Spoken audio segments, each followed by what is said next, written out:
Itu ayahku, Marcus Baldwin, joki terkenal di dunia. Sekarang dia adalah ketua klub pacuan kuda yang sangat sukses. Sebagai anak sematawayangnya, aku selalu mendapat semua yang kuimpikan. Tapi kemudian hal besar terjadi dan mengubah segalanya. Sebelum aku cerita lebih lanjut, jangan lupa like dan subscribe. Di usia 8 tahun, aku sedang ada di ruang bermain dan menyisir rambut bonekaku saat ayah mengajak seorang wanita lusuh dan putrinya masuk. Audrey, ayah ingin kamu bertemu Beatrice dan ibunya. Mereka akan tinggal di sini untuk sementara dan menjadi pembantu baru kita. Beatrice kelihatan sangat ketakutan. Karena kasihan padanya, aku menggandeng tangannya dan membiarkannya bermain dengan bonekaku. Kami segera menjadi sahabat baik dan aku bahkan berhasil membujuk ayah agar dia bisa bersekolah di sekolah yang sama denganku.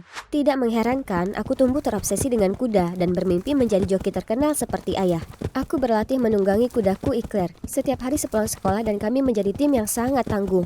Tak lama kemudian aku memenangkan banyak kontes junior dan bahkan koran-koran meramalkan kalau aku akan menjadi nama besar berikutnya di dunia pacuan kuda. Hal ini tentu saja menaikkan popularitasku di sekolah dan aku mulai mengumpulkan kelompok dengan anggota para elit. Namun ada satu masalah kecil, karena latar belakang Beatrice yang sederhana, gadis-gadis lain tidak menyukainya. Dari mana dapat sepatu itu? Dari nenekmu? Apa kamu membiarkan nenekmu menata rambutmu juga? Ayolah gadis-gadis, mari kita lihat apakah kantin masih memiliki muffin gandum. Segalanya hampir sempurna, dan untuk melengkapi semuanya, aku diundang ke acara gala untuk para joki muda berbakat. Aku perlu tampil sempurna, jadi aku meminta sopir untuk mengantarku ke mall dan membeli pakaian yang paling mempesona. Tapi di tengah jalan, semuanya berubah. Aku terbangun di rumah sakit memakai gaun jelek dan merasa pusing karena kebingungan. Oh Tuhan, kau sudah sadar? Hah, kenapa aku di sini? Sayang, kamu mengalami kecelakaan mobil. Kamu sudah koma selama 2 tahun terakhir. 2 tahun? Apa? Tidak mungkin. Itu berarti aku melewatkan 2 tahun penuh dalam hidupku dan sekarang umurku 17 tahun. Aku melewatkan ulang tahun ke-16.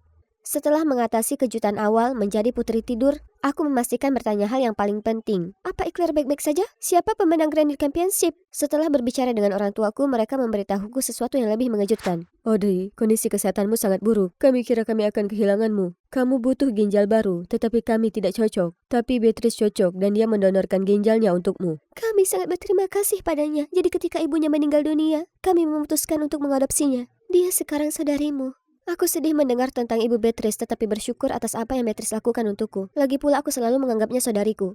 Begitu aku keluar dari rumah sakit, aku bersemangat untuk kembali ke sekolah dan melanjutkan hidupku. Hanya saja dunia sepertinya sudah berjalan tanpaku. Tidak ada yang berpakaian sepertiku lagi dan aku terjebak di kelas dengan anak-anak berusia 15 tahun. Aku mencoba berinteraksi dengan mereka. Jadi saat aku melihat guru memasang gambar seorang pria tua, aku bertanya apakah itu kakeknya. Seluruh kelas hening sejenak. Lalu tiba-tiba meledak dengan tawa. Itu presiden kita, Audrey.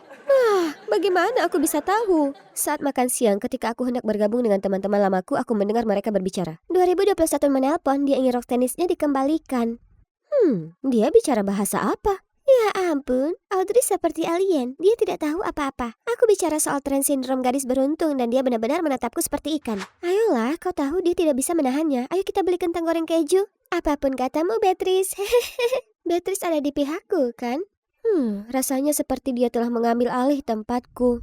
Setidaknya orang tuaku akan senang aku pulang, kan? Salah, ibu selalu pergi belanja, menghadiri kelas yoga dan spa, tapi tidak pernah mengajakku. Sebaliknya dia selalu mengajak Beatrice. Rasanya dia lupa bahwa aku, anak kandungnya, sebenarnya ada. Sementara itu di klub pacuan kuda, saat aku berjalan melewati kandang, aku mendengar ayah berbicara dengan Beatrice tentang acara yang akan datang. Aku sangat beruntung kamu di sini membantu mempromosikan acara ini. Aku tidak tahu harus apa tanpamu.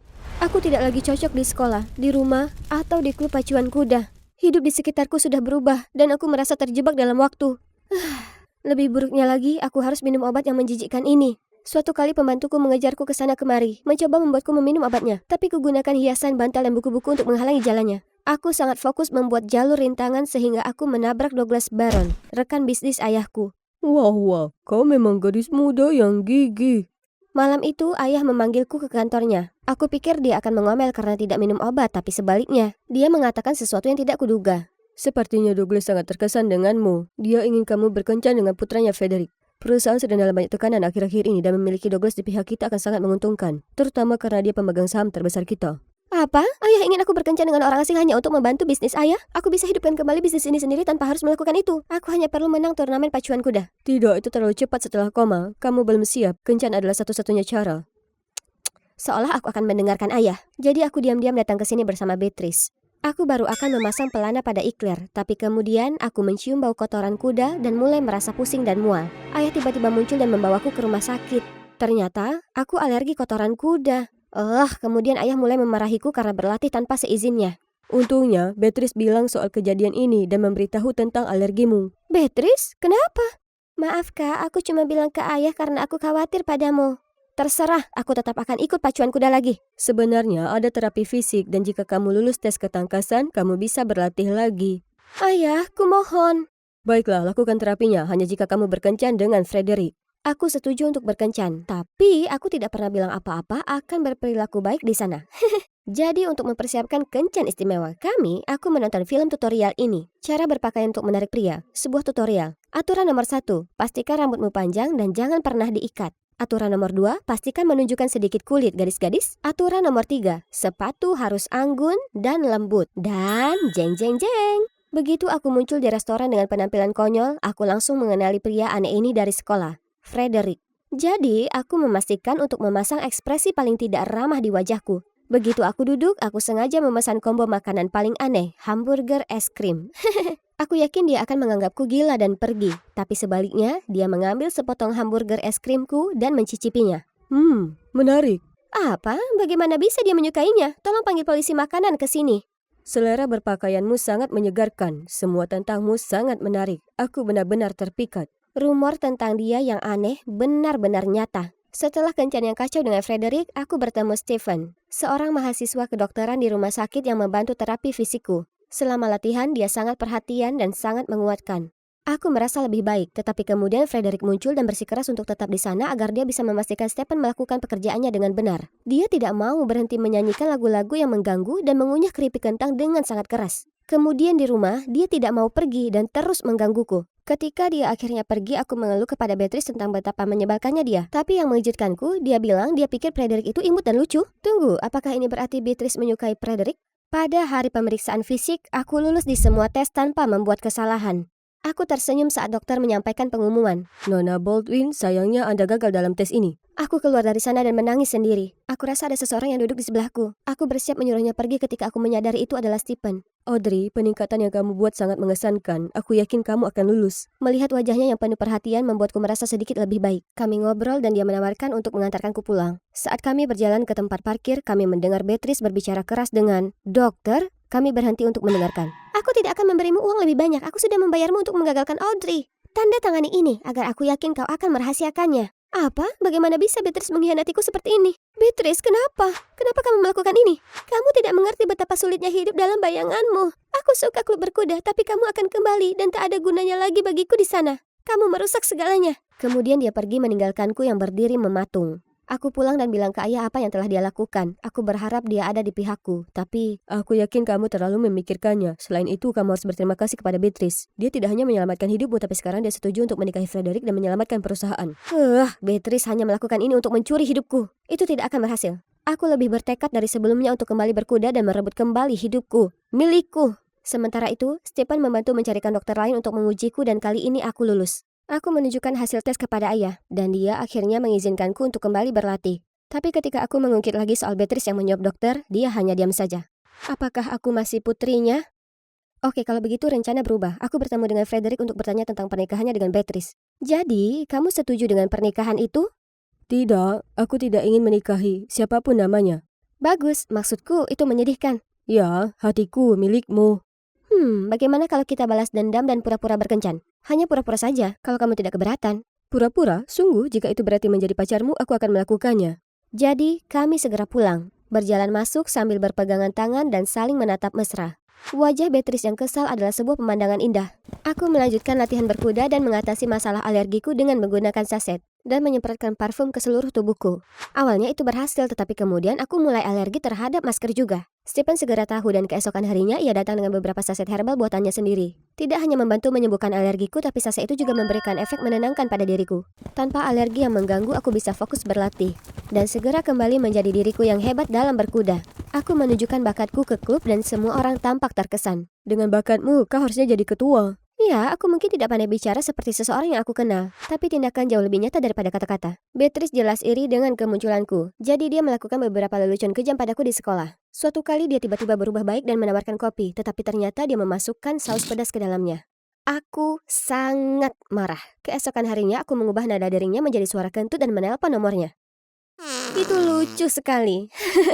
Tapi kemudian dia tiba-tiba pingsan dan dibawa ke ruang kesehatan sekolah. Oh ayolah, apakah dia sangat terluka sampai pingsan? Ku beritahu siswa lain dia cuma pura-pura, tapi alih-alih mendengarkanku, mereka semua memihak Beatrice. Kamu sangat tidak tahu berterima kasih. Beatrice bahkan memberimu ginjalnya, tapi kamu menakut-nakutinya sampai pingsan. Ya, kamu tidak akan ada di sini hari ini tanpanya. Orang macam apa kamu ini? Merasa diremehkan dan tidak didengar, aku berlari pergi. Aku bergegas pulang dengan marah dan di tengah jalan aku bertemu Stephen. Tidak mampu menahan emosiku lagi, aku menangis terseduh-seduh. Dia memaksa agar kami berjalan-jalan dan aku akhirnya menceritakan semuanya kepadanya. Aku tidak membenarkan yang dilakukan Beatrice, tapi aku sedikit mengerti dari sudut pandangnya. Dia yatim piatu yang merindukan sebuah keluarga. Dia akhirnya menemukan tempatnya di dunia dan kemudian kamu terbangun dan menjadi ancaman. Aku belum pernah berpikir seperti itu sebelumnya. Aku sadar hal terbaik yang bisa kulakukan adalah berhenti balas dendam dan mencurahkan semua energiku untuk pemulihan. Aku berhenti bergaul dengan teman-temanku, lalu putus dengan Frederick. Aku berlatih keras di klub, tetapi bukan untuk ayahku atau perusahaan, tapi untuk diriku sendiri.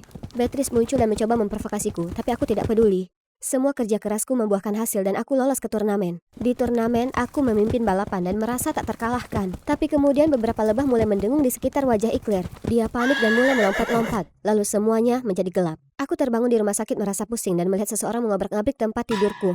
Beatrice, apa yang kamu lakukan? Kemudian Stephen muncul. Apa ini yang kamu cari? Aku melihat Beatrice menukar saset dengan yang berisi serbuk sari untuk menarik perhatian lebah. Aku yakin dia juga menukar yang sebelumnya untuk memperburuk alergimu. Apa yang aku lakukan sampai pantas menerima ini? Semuanya sangat mudah bagimu kan? Karena kamu aku kehilangan segalanya.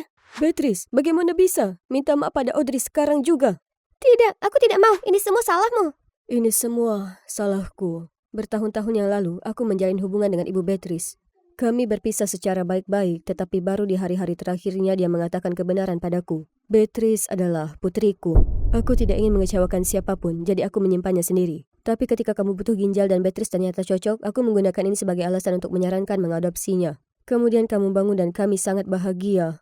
Ayah tidak menyadari bagaimana ini mempengaruhi Beatrice atau kamu, Audrey. Tolong maafkan ayah ingin memperbaikinya. Ibu dan aku sangat terkejut dan ibu menyuruh ayah pergi mencari Beatrice. Setelah ayah pergi, ibu memelukku. Sayang, kamu dan Beatrice berhak mendapatkan kehangatan dan cinta. Ibu janji segalanya akan lebih baik mulai sekarang. Saat aku meninggalkan rumah sakit keesokan harinya, aku melihat Beatrice berjalan ke arahku. Maafkan aku, kamu selalu baik padaku dan aku sangat jahat. Aku sangat khawatir saat kamu koma. Tapi begitu kamu bangun, aku takut tidak ada yang menginginkanku lagi. Aku peduli padamu, Audrey. Kamu saudariku. Aku memeluknya erat. Kamu selalu menjadi saudariku, Beatrice. Tapi tolong, jangan ada lagi lelucon. Kemudian aku melihat Stephen berjalan ke arahku, sambil membawa balon besar. Sepertinya kamu kedatangan tamu. Aku senang kalian berdua berbaikan. Ini aku membawakannya untuk... Aku sedang berkeliaran di tepi hutan untuk menghibur diri ketika aku menyadari bahwa aku tersesat total. Suara apa itu? Tiba-tiba, bintik-bintik emas dan hitam lari ke arahku. Aku celaka. Guys, aku di sini di Afrika berlibur untuk mendukung orang tuaku dengan reality show baru mereka. Oh, panggilan tugas. Sampai jumpa lagi, Moas. Hai, aku Vivian, seorang influencer dari Yutin, Jerman. Ibu dan ayahku adalah aktor yang memiliki beberapa keistimewaan. Mereka memberiku semua yang kuinginkan. Pakaian bermerek, supercar, ponsel mewah. Kecuali satu hal, waktu mereka. Natal, ulang tahun, upacara wisuda. Apapun acaranya mereka selalu pergi. Teman-temanku mengira aku memiliki kehidupan yang sempurna. Namun satu-satunya harapanku adalah dijemput di sekolah oleh orang tuaku satu kali saja. Aku berharap perjalanan ini akan berbeda. Tapi sepertinya tidak ada yang berubah. Mereka sepertinya sudah melupakan kehadiran putrinya, ya. Itu sebabnya aku selalu harus mengandalkan perhatian orang asing seperti ini. Berada di sini sendirian sungguh membosankan. Jadi aku memutuskan untuk menghibur diri dengan melakukan live streaming di tepi hutan. Hai penonton, oh sial, aku hanya punya satu bar sinyal. Tunggu, sepertinya aku berjalan lebih jauh dari yang seharusnya. Jangan khawatir. Suara apa itu? Tiba-tiba, bintik-bintik emas dan hitam lari ke arahku. Aku celaka. Aku masih belum makan pizza kaviar dan aku masih belum punya tas Gucci dalam berbagai warna. Aku bahkan belum menjadi ratu prom. Aku tidak mau mati. Tunggu, apakah mataku menipuku atau apakah macan tutul itu benar-benar kabur oleh manusia hutan yang berayun di tanaman merambat? Ya ampun, dia memang mirip Tarzan. Beautiful. Terima kasih. Aku berbalik untuk meraih ponselku dan menyadari ponselku terjatuh ke tanah dan aku masih melakukan siaran langsung. Penonton membombardirku dengan emoji wajah sedih dan wow dan membanjiri komentarku dengan pesan-pesan keprihatinan. Kemudian orang tuaku dan kru muncul. Ternyata orang ini telah tersesat di hutan ini sejak dia masih kecil. Dan dia dibesarkan oleh monyet. Orang tuanya telah meninggal sekarang. Aku tahu, tapi aku juga bingung. Kenapa mereka... Lalu ayah dan ibu mengumumkan bahwa mereka akan membawa pulang bocah hutan ini dengan kedok beramal. Bukankah itu untuk publisitas? Mereka menamainya tas dan merombaknya. Ya, setidaknya mereka mencobanya. Semua pakaian yang dia coba robek karena dia terlalu berotot. Dibutuhkan sekotak penuh permen batangan untuk membuatnya setuju untuk bercukur. Dan dia tetap menolak untuk memotong rambutnya. Dia hanya bisa mengucapkan sejumlah kata dan kalimat terbatas yang dia ingat saat masih kecil. Jadi ayah dan ibu harus menyewa seorang tutor untuk mengajarinya membaca dan menulis, yaitu aku. Dia benci tinggal di rumah dan setelah beberapa kali dia keluar dari jendela dan tidur di taman, orang tuaku membangunkannya kamar zona hutan yang menakjubkan. Namun kemudian dia membuatku terjaga sepanjang malam dengan suara lolongan kera yang tak henti-hentinya. Orang tuaku bahkan membawanya ke acara mereka, dan yang mereka bicarakan setiap hari hanyalah tas ini, tas itu, yang membuatku merasa seperti orang asing. Ini semua sangat sulit bagiku, tapi aku berusaha bersabar. Lalu suatu hari, orang tuaku memberitahuku kabar terburuk yang pernah ada. Tas akan ikut denganmu ke sekolah sebagai pengawalmu. Kami tidak punya waktu melakukannya. Setidaknya kali ini kami tahu kamu akan aman. Apa? Tapi aku tidak membutuhkan pengawal. Apalagi yang tidak bisa berbicara dengan baik. Tas tahu percakapan dasar sekarang, jadi aku tidak melihat masalahnya. Jadi keesokan harinya, Tas mulai menempel padaku. Aku menetapkan beberapa aturan dasar. Dia harus menjaga jarak 10 kaki dariku setiap saat dan dia tidak diizinkan mengumumkan satu kata pun kepadaku. Syukurlah, Mia, sahabatku ada di sana untuk memberikan keadaan normal pada pertunjukan aneh yang saat ini menjadi hidupku. Kopi untuk yang keren. Jangan minum. Aku tes dulu. Tas bilang aman untuk diminum, Vi. Enak. Lalu aku segera menjelaskan semuanya padanya. Dia lumayan seksi, dengan cara yang liar. Jangan berani-berani mengatakan itu lagi. Namun belakangan terlepas dari peraturanku, Tas menempel padaku seperti lem. Orang tua menyuruh Tas harus menjaga Vi. Yang lebih buruk lagi, siswa lain memperlakukannya seperti selebriti. Mereka mengambil fotonya dan menanyakan pertanyaan bodoh yang menyebabkan kemacetan lalu lintas di aula. Dia segera berlari ke atas tembok seperti ninja untuk melarikan diri dari kerumunan. Membuat mereka semakin bersemangat dan mengejarnya. Malam itu aku memeriksa Instagramku dan sangat senang melihat bahwa pengikutku hanya tinggal 2.000 lagi akan jadi 500.000. Yahoo! Kemudian sebuah akun menarik perhatianku. Pria itu bahkan punya halaman penggemar? Serius? Dia mencuri orang tuaku, popularitas sekolahku, dan sekarang dia mencoba mencuri pengikutku juga? Ada apa dengan orang-orang gila ini? Kenapa mereka semua sangat terobsesi padanya? Setidaknya masih ada orang normal dan tampan juga. Iya, Henryku. Aku diam-diam menyukainya selama bertahun-tahun, tapi bahkan ratu Instagram yang nakal ini pun memiliki kelemahan. Hanya melihatnya membuat kakiku gemetar, jadi aku mengaguminya secara diam-diam. Keesokan harinya, aku diam-diam meletakkan surat dan hadiah di meja Henry ketika Tas menyela. Kenapa Vi melakukan itu? Ini demi cinta. Ketika benar-benar suka seseorang, kamu menunjukkannya dengan sikap romantis. Oke, ini seperti memberikan potongan makanan terakhirmu kepada seseorang meskipun kamu sangat lapar. Mengerti? Melihat besarnya badan Tas, tak heran ia segera diminta bergabung dengan tim basket. Coba tebak siapa lagi yang ada di dalamnya? Iya, Henry. Aku jadi punya ide. Mungkin Tas adalah caraku untuk mendekatkan diri padanya. Aku meminta Tas untuk memberi Henry soda. Tapi Tas tidak sengaja mengocoknya terlalu keras, sehingga ketika Henry membukanya, dia basah kuyup. Lalu aku menyuruh Tas untuk mendukung Henry selama pertandingan, tapi Tas begitu asik sehingga dia tanpa sengaja menarik celana Henry ke bawah. Memperlihatkan celana dalam Hello Kitty-nya. Semua orang menertawakannya dan dia sangat malu sehingga dia keluar dari lapangan. Usai pertandingan, Tas mendatangiku dan meminta maaf, lalu melanjutkan. Tas tidak seperti Henry. Aku memutuskan lebih baik memisahkan Tas dan Henry sebelum dia menghancurkan segalanya. Baiklah, jadi menurutku lebih baik kamu berhenti bermain basket. Tapi Tas suka basket. Bukan masalah besar, aku dapat meminta orang tuaku membangunkanmu lapangan basket pribadi dan bermain denganmu. Tapi mulai sekarang kamu harus mendengarkanku.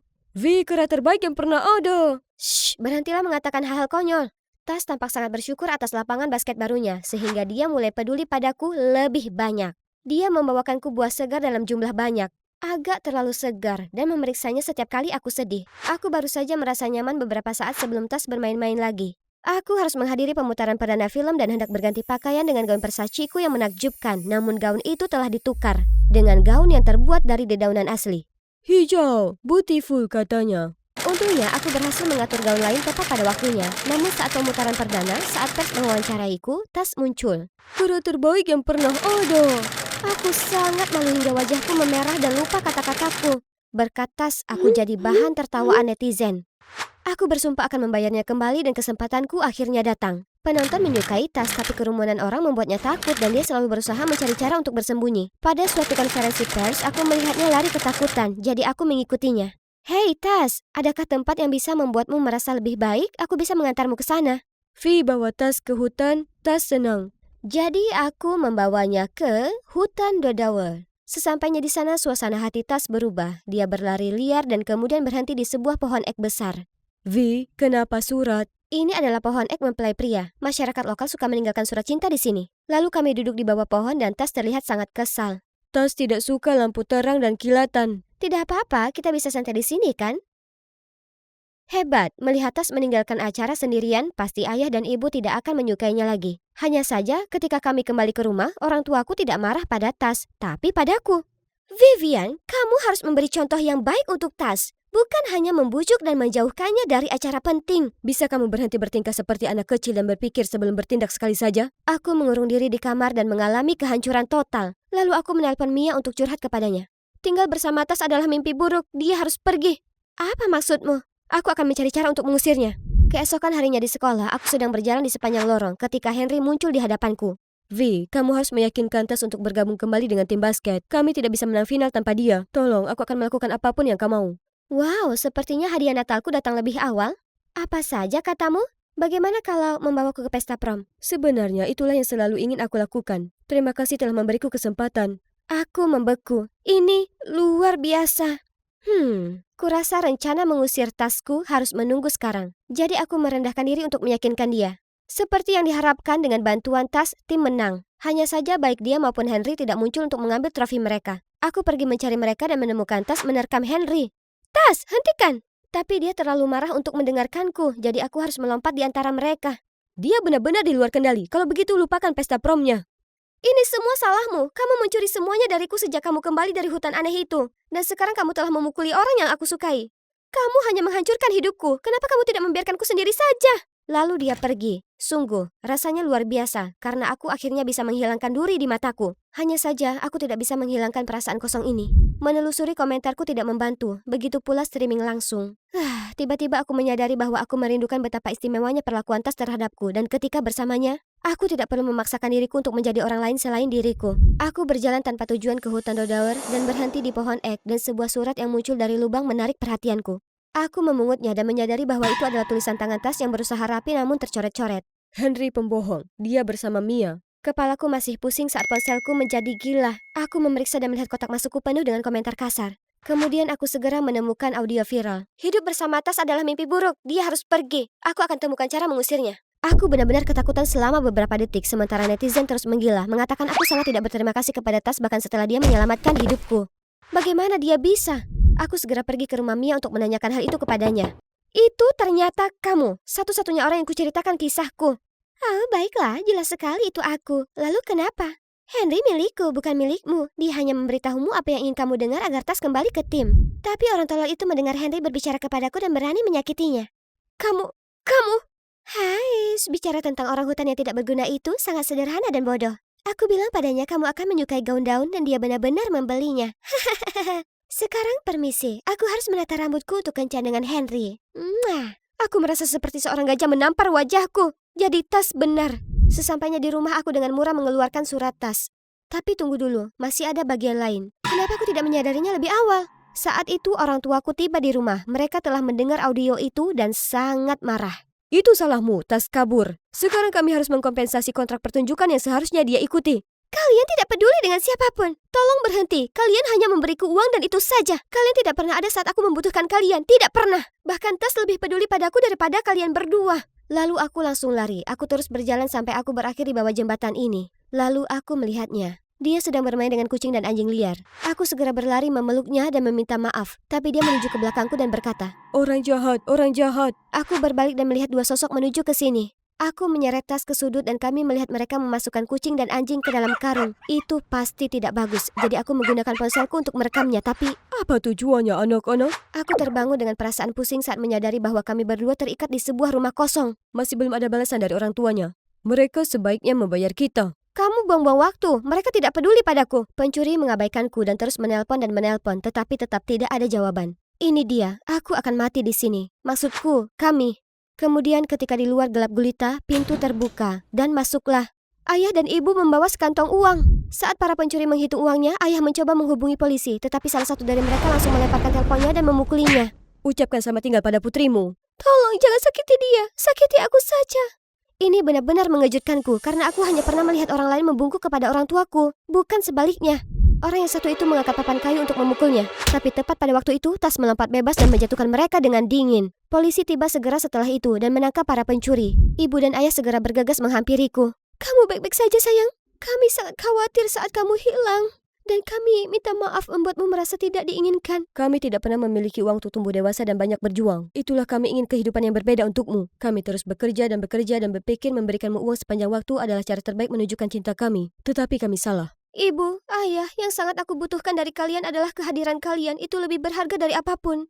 Dan terima kasih untuk semuanya. Oke, aku melindungi Vi. Aku juga melindungi hewan. Sekarang aku sadar apa yang paling kubutuhkan, selalu jujur pada diriku sendiri, seperti orang bodoh ini. Aku tidak ingin menjadi influencer lagi. Sebaliknya, Tas menginspirasiku untuk menggunakan reputasiku untuk mendirikan organisasi yang merawat hewan terlantar. Adapun mantan sahabatku dan mantan gebetanku, mereka tidak penting lagi bagiku. Karena tahukah kalian, balas dendam termanis adalah menjalani kehidupan yang luar biasa. Di akhir pesta prom, aku bertanya pada Tas tentang pesan itu. Tas, apakah kamu menulis ini? Aku senang kamu bertanya. Aku berlatih berkali-kali untuk mengucapkan kata-kata itu. Sekarang saatnya untuk yang resmi. Aku menyukaimu, Vi. Kamu adalah kera terbaikku. Hai, namaku Beatrice Legrand. Aku putri tunggal dari 2 ilmuwan roket terkenal di dunia. Sejak kecil, aku selalu diajak setiap kali mereka tampil di televisi. Dan sahabatku, Alexine, selalu menjadi teman baikku. Apa rahasiamu meraih kesuksesan? Ya, kami berdua cinta sains sejak kecil dan memutuskan untuk mengabdikan hidup kami untuk sains. Dan keluarga adalah motivasi terbesar kami, bukan sains roket. Wow, orang tuamu keren banget. Dalam perjalanan pulang, ayah bertanya, Jadi, apa cita-citamu, sayang? saat aku masih bingung mencari jawaban, Alexine sudah berkata, aku ingin menjadi pembawa acara bincang-bincang seperti wanita itu malam ini. Keren, kamu pasti bisa. Jangan khawatir, Beatrice, kamu akan segera tahu cita-citamu. Tapi Alexine dan aku mengalami masalah dalam belajar. Alexine kesulitan mengucapkan kalimat yang tepat, sedangkan aku sulit membaca dan menulis. Tentu saja kami benci sekolah. Orang tuaku membawaku ke dokter dan aku didiagnosis menderita disleksia. Ia juga mengatakan aku akan mengalami banyak kesulitan di sekolah dan tidak akan mencapai hasil akademis yang tinggi. Aku cukup kesal mendengarnya. Tapi ayahku, yang merupakan guru SMA, tidak senang dengan pernyataan itu. Omong kosong, Beatrice sangat cerdas.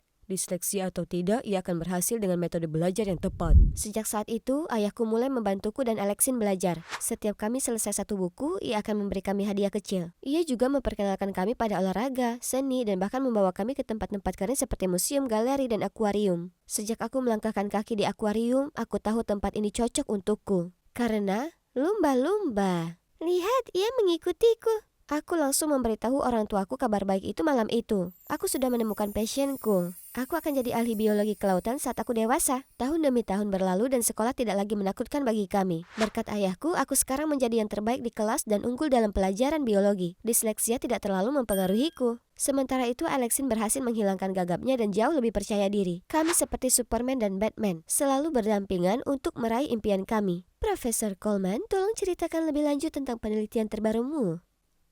Ini adalah karya hidupku yang telah dikembangkan selama 1 dekade terakhir. Kami berdua diterima di SMA Elit yang akan menjadi batu loncatan yang bagus untuk masa depan kami. Namun tidak seperti di SMP di mana aku bisa belajar dengan kecepatanku sendiri. Aku harus berusaha keras untuk mendapatkan nilai yang bagus karena kurikulum di sini sangat ketat. Sayangnya, disleksia kambuh karena stres, membuat segalanya semakin sulit bagiku. Di kelas, aku harus mencari kamu setiap 5 menit, yang membuat proses belajarku melambat. Suatu kali aku tinggal di kelas selama istirahat untuk mengkoreksi semua kata-kata yang aku campur aduk dalam esaiku. Itu membuatku disebut sikutu buku.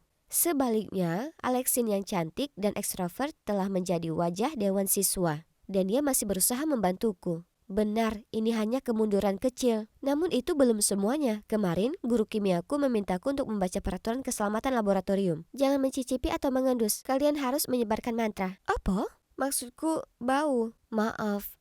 Kita di kelas kimia, bukan ramuan 101 Profesor Snape. Begitulah Snape menjadi nama panggilanku. Semua karena si Francois itu. Semua orang menyukai kejahilannya dan dia lolos dari semua hukuman karena dia bintang lari yang sedang naik daun. Tapi sebenarnya dia penjahat dalam ceritaku. Akhir-akhir ini Alexine dan aku hanya punya sedikit waktu untuk mengobrol. Nongkrong dengan Francois. Mereka bertemu ketika Alexine mewawancarainya untuk koran sekolah. Lebih buruk lagi, dia sering membelanya, mengatakan aku akan menyukainya kalau aku juga mengenalnya. Ah, tidak, terima kasih. Selain itu, tampaknya Alexine meraih prestasi untuk mimpinya. Sementara itu, aku hampir tidak bisa belajar dan bergaul dengan teman-teman sekelasku. Kemudian tibalah saatnya ketika setiap siswa yang ingin memulai kuliah di universitas bergengsi perlu ketemu konselor perguruan tinggi, Bu Dupont. Dia bilang nilaiku cukup bagus, tapi aku juga memerlukan pernyataan pribadi yang bagus.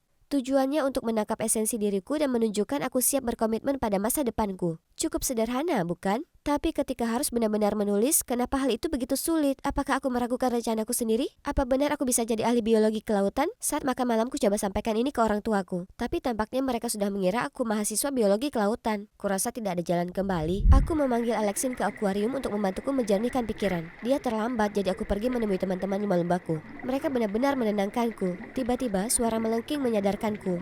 Kamu disleksia karena kamu bisa bicara bahasa lumba-lumba?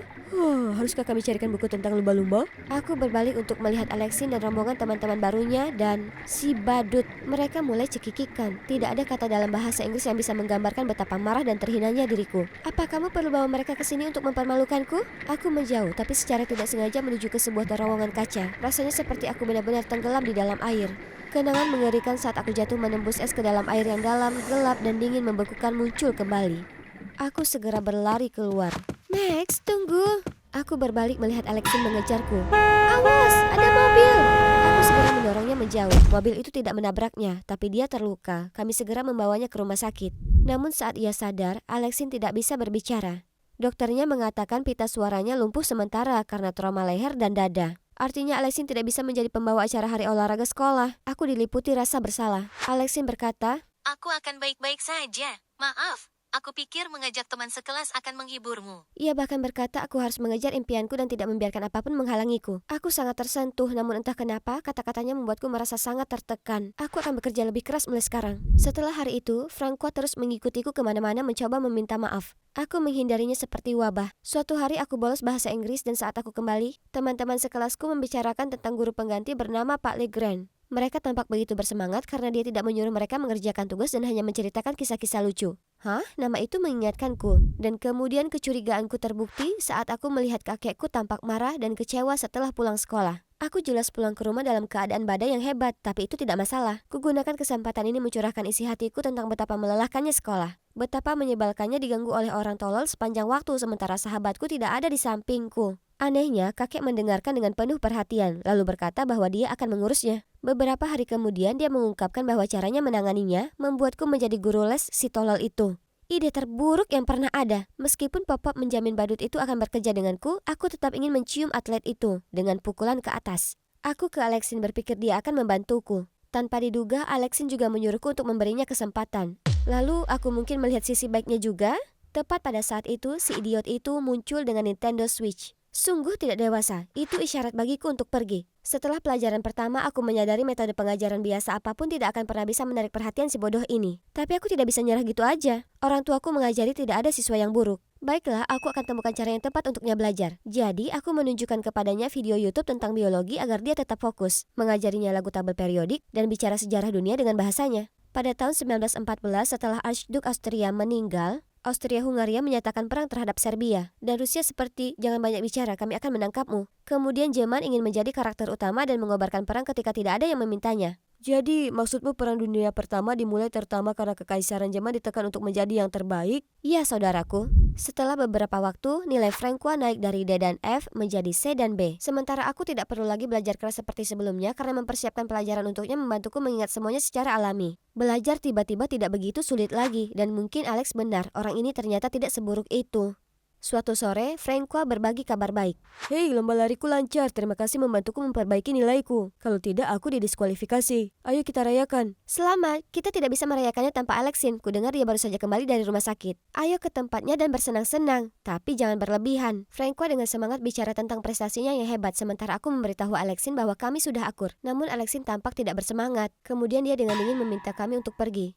Kami berdua sangat bingung. Aku bertanya kepada Ibu Alexin dan mengetahui bahwa sebagian besar lukanya telah sembuh kecuali pita suaranya. Dia sedang menjalani perawatan, tapi dokternya tidak yakin berapa lama waktu yang dibutuhkan untuk bisa berbicara lagi. Gadis malang. Tiba-tiba Alexin keluar untuk meletakkan selembar kertas di tanganku lalu melarikan diri. Dalam perjalanan pulang aku membaca, "Ini semua salahmu. Jika kamu tidak lari, semua ini tidak akan terjadi. Aku lebih baik tertabrak mobil, itu hanya akan membuat lenganku patah. Kamulah yang membunuh impianku." Itukah perasaan Alexin yang sebenarnya? Kata-katanya sangat menyakitkan. Ketika Alexin kembali ke atas, dia tidak berbicara dengan siapapun dan tentu saja menghindariku dan Francois. Suatu kali saat istirahat, Budupon datang menemuiku dan memuji pencapaian pribadiku. Dia berkata jika aku mempertahankan nilaiku, aku akan berhasil meraihnya. Itu berarti esaiku tidak sepenting seperti yang aku kira, bukan? Francois sangat senang untukku, namun aku melihat Alexin melotot dari sudut mataku dan langsung memberi isyarat kepada Francois untuk tidak terlalu senang. Saat makan siang dia bertanya apa aku kesal karena Alexin. Tidak juga, dia akan lebih bersemangat setelah sembuh. Jadi, kenapa dia berwajah murung? Bukankah Budupon bilang kamu memiliki masa depan yang cerah?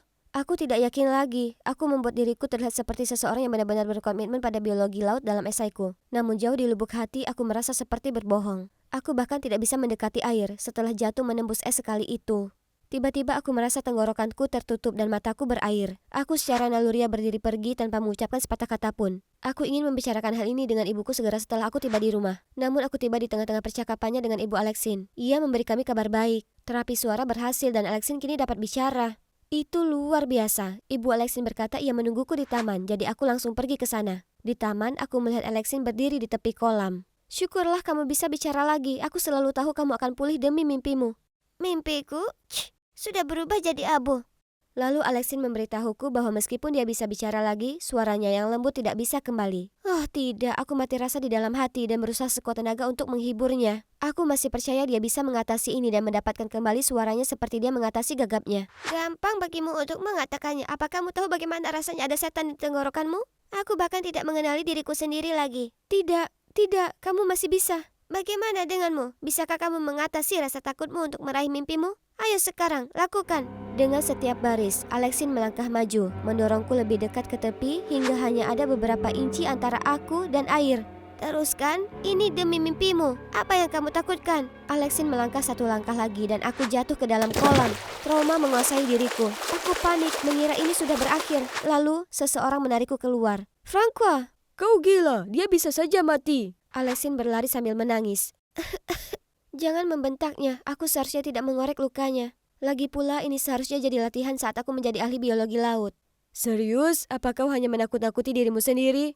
Keluargaku berharap banyak padaku. Jika aku menyerah pada mimpiku karena kecelakaan kecil saat aku berusia 13 tahun, aku hanya bisa menyalahkan diriku sendiri. Mimpikan ini, mimpikan itu. Kau yakin itu yang benar-benar ingin kau lakukan? Bukan mimpi gadis usia 6 tahun? Kata-kata Francois membuatku terbangun. Memang benar. Aku tidak lagi menikmati belajar seperti saat aku belajar dengan papap. Setiap usaha yang aku lakukan baru-baru ini hanya untuk mimpi yang tidak masuk akal yang bahkan aku tidak yakin apakah aku menginginkannya lagi. Aku tidak ingin mengecewakan orang tuaku, tapi aku tidak bisa terus berjuang seperti ini selama sisa hidupku. Tapi aku telah berpegang teguh pada mimpi ini begitu lama dan bekerja keras untuk itu. Apa yang harus aku lakukan jika aku menyerah? Kamu akan temukan jawabannya, lakukan perlahan. Aku dulu main sepak bola dan yakin aku akan menjadi pemain hebat. Kemudian satu titik aku sadar itu bukan yang aku sukai. Jadi aku berhenti. Dan setelah coba banyak hal yang berbeda, aku jatuh cinta dengan trek. Perubahan bukanlah akhir dunia.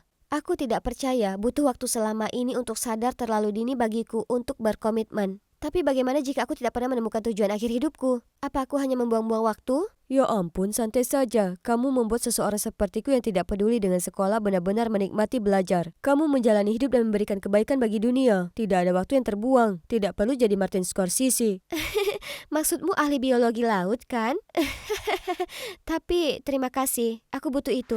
Aku pulang ke rumah dan melihat Alexin menangis di hadapan orang tuaku yang sangat khawatir. Ibu langsung memelukku ketika melihatku basah kuyup. Alexin sudah menceritakan semuanya. Kenapa kamu tidak bilang? Kami sangat bangga padamu dan tidak ada yang bisa menghentikan kita. Jadi Alexin sudah bilang aku takut air akibat kecelakaan ketika aku 13 tahun dan betapa keras aku berusaha mengatasinya demi impian masa kecilku. Sangat sulit bagiku membicarakannya karena aku tidak bisa mengakui pada diri sendiri bahwa kecelakaan itu meninggalkan bekas luka pada diriku. Jadi aku memendam rasa sakitku selama ini. Menceritakannya kepada orang tuaku sekarang benar-benar terasa melegakan. Untungnya mereka sangat pengertian dan memberiku waktu untuk menemukan panggilan hidupku yang sebenarnya. Mengenai Alexin, Maafkan aku sangat frustrasi dengan diriku sendiri sehingga aku menyalahkanmu. Itu bukan salahmu. Ternyata ketika Alexin kabur, dia bersembunyi di balik semak-semak di dekatnya dan mendengar percakapanku dengan Francois. Pandangannya yang sangat bijaksana juga menyentuh hatinya. Alexin berkata dia akan terus menjalani terapi selama yang dibutuhkan. Ya, aku percaya padamu. Jika terapi suara tidak berhasil, menjadi bintang rock heavy metal tidak terdengar terlalu buruk.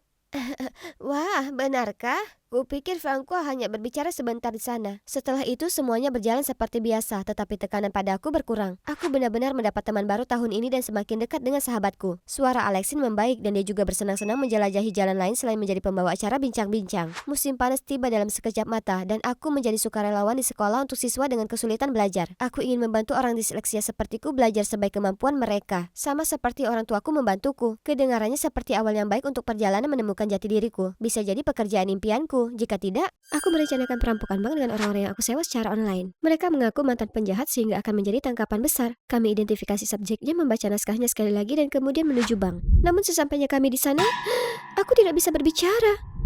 Hai, namaku Jolie. Ingin tahu kok bisa aku merampok bank? Ayo, kubawa kau ke perjalanan liar. Aku berasal dari keluarga bahagia dengan ibu dan ayah yang selalu menghujaniku dengan cinta tanpa syarat. Faktanya, mereka sangat sempurna. Aku rasa mereka tidak pernah berdebat tentang apapun. Semasa kecil aku diajarkan untuk menjadi orang baik dan mengutamakan sekolah untuk karir masa depan. Aku melakukan hal itu dan mereka sangat bangga. Namun, suatu hari aku pulang dan mendapat kabar mengejutkan. Ayah dan ibu akan bercerai. Tapi, kenapa? Sayang, ini yang terbaik untuk kita berdua. Ternyata kita tidak begitu cocok. Tidak cocok? Apa kamu baru mengetahuinya dalam semalam? Sayang, aku tahu ini sulit, tapi kita akan baik-baik saja. Aku janji. Tidak, kita tidak. Kita adalah keluarga yang hancur dan kalian bersikap seolah-olah itu bukan apa-apa. Apakah kalian peduli sedikit saja? Beberapa hari kemudian aku masih tidak bisa melupakannya. Sampai aku melewati restoran ini dan melihat sosok yang aku kenal. Apa itu? Ayah? Bergandengan tangan dengan wanita asing? Sungguh aneh. Ayah selingkuh dari ibu? Aku segera berlari pulang untuk memberitahu ibu. Tapi sesampainya di sana aku tidak tega mengungkapkannya padanya. Bu, kamu baik-baik saja? Hanya saja perceraian itu berat bagiku. Aku menghormati keputusan ayahmu, tapi ini sangat sulit bagiku. Kamu satu-satunya keluarga yang aku punya sekarang, Jolie. Tidak, dia salah. Aku tidak akan membiarkan dia menjadi mantan istri ayah yang bersedih. Aku akan mengembalikannya padanya. Begitu dia melihat bagaimana putri kesayangannya terkena dampak perceraian ini. Jadi, keesokan harinya, aku pergi ke taman dan memetik bunga di depan umum. Ya, tidak juga. Tapi, itu buruk kan? Lalu aku menyeberang jalan ketika ada tanda berhenti. Tapi polisi itu bahkan tidak peduli. Halo, aku melanggar hukum di sini. Baiklah kalau begitu, restoran Tuan Whitman, kita pergi. Aku tidak memesan apapun tetapi hanya menggambar seluruh dindingnya dengan kapur. Nah, kalian tidak ingin hal itu bertahan selamanya, bukan? Tapi Tuan Whitman muncul dan mengucapkan terima kasih kepadaku. Karena aku memberinya ide terbaik untuk menghibur anak-anak saat makan di restorannya. Karena frustrasi aku membaca seluruh buku di toko buku tanpa membayar. Buang sampah sembarangan bahkan menendang tong sampah. Tapi sepertinya tak seorang pun mengakui perbuatan burukku. Jadi aku menonton beberapa film kriminal secara berlebihan untuk mengaktifkan kejahatanku. Aha, perampokan. Itu sebabnya aku mempekerjakan idiot ini.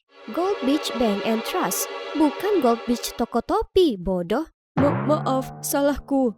Kami tetap melanjutkan perampokan dan berhasil mencuri banyak topi dan aku memastikan untuk secara tidak sengaja menjatuhkan dompetku dengan ID-ku di dalamnya. Keesokan harinya aku pulang sekolah dan melihat pemilik toko mengamuk pada ayah, menuduhnya melakukan pola asuh yang buruk.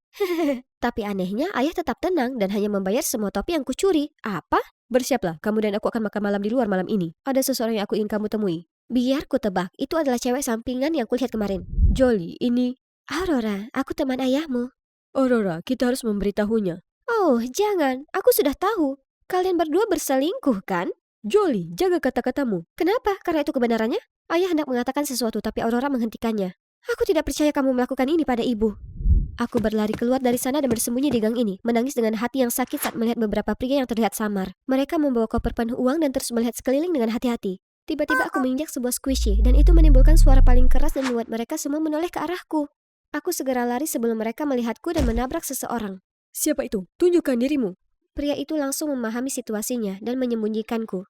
Hanya seekor kucing, Lalo. Setelah geng itu pergi, aku melangkah keluar untuk berterima kasih padanya dan kekasihku yang sungguh pujaan hati. Tadinya aku akan menawarkan untuk membayarnya kembali, tetapi dia mengabaikannya dan pergi. Sangat keren. Kemudian aku sampai di rumah dan melihat ibu berkemas. Katanya dia akan segera pindah. Dan ayah bahkan tidak menghentikannya. Tiba-tiba aku menyadari sesuatu. Gambar ibu dan Aurora. Bu, kamu kenal wanita ini? Aurora? Ya, kami sudah berteman sejak SMP. Teman? Dia bukan temanmu. Dia dan ayah berselingkuh di belakangmu. Ini sudah berakhir, kan?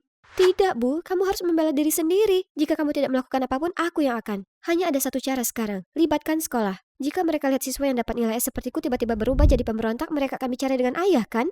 Tapi tentu saja aku perlu memastikan perbuatan burukku kali ini sah. Tiba-tiba aku melihat semua orang berdengung. OMG, apa kamu dengar? Kami mendapat murid pindahan baru dan dia mempunyai sifat anak nakal. Beritahu aku tentang itu. Dia menjadi topik terpanas sejak dia tiba di sini. Ya Tuhan, dia datang ke sini. Aku berbalik dan rahangku terjatuh. Itu adalah pria yang kutemui kemarin. Tiba-tiba langsung menuju ke arahku. Ini dia. Kamu mencariku? Tidak, tapi aku hanya bosan dengan orang-orang di sekitarku. Ayo pergi dari sini. Jadi siswa pindahan ya? Apa yang terjadi dengan rambutmu? Kupikir aku mengubahnya sedikit loh. Lebih cocok untuk sekolah. Tunggu, bukankah kamu seperti anak nakal? Kenapa kamu mengikuti aturan? Aku mendapat sedikit reputasi, tapi aku siap mengubah caraku. Tidak, orang baik finish terakhir. Apa kamu tidak dengar? Itu sebabnya aku mencoba berubah juga untuk sedikit membumbuinya. Jadi, tolong ajari aku untuk menjadi anak nakal. Jika kamu sangat menginginkannya, tentu saja. Yeay, terima kasih pria cantik. Oh, badanmu bagus juga. Tyler dan aku memulai rencana pemberontakanku yang baru. Oke, tunjukkan yang kamu punya. Aku langsung mendatangi sekelompok kutu buku, membanting tanganku ke atas meja, mengambil burger seorang cowok dan mulai melahapnya. Ini kentang gorengnya. Apakah orang tuamu membuatmu kelaparan? Tidak! Aku segera berdiri dan pergi, dan melihat Tyler yang sedang menertawakanku dengan histeris. Itukah gagasanmu untuk bersikap jahat? Aku tahu aku tidak berbakat, itu sebabnya aku mau kamu mengajariku. Tyler kemudian mengajariku beberapa lelucon, dan itu sadis. Kami menutup pintu dengan 20 kunci yang berbeda dan menikmati melihat guru berjuang untuk membuka semuanya. Menyalakan layar untuk menampilkan banyak kunci selama kelas. Kemudian memutar suara bel berbunyi setiap 15 menit membingungkan semua orang. Yang paling menarik adalah mendapatkan banyak popok dewasa dikirimkan ke kepala sekolah tercinta. COD. Ketika kepala sekolah bertanya siapa, aku dengan bangga menerima tindakan tersebut. Apa kamu mau menjelaskan dirimu sendiri? Kepala sekolah, aku mungkin terlihat nakal saat ini, tetapi itu karena orang tuaku akan bercerai.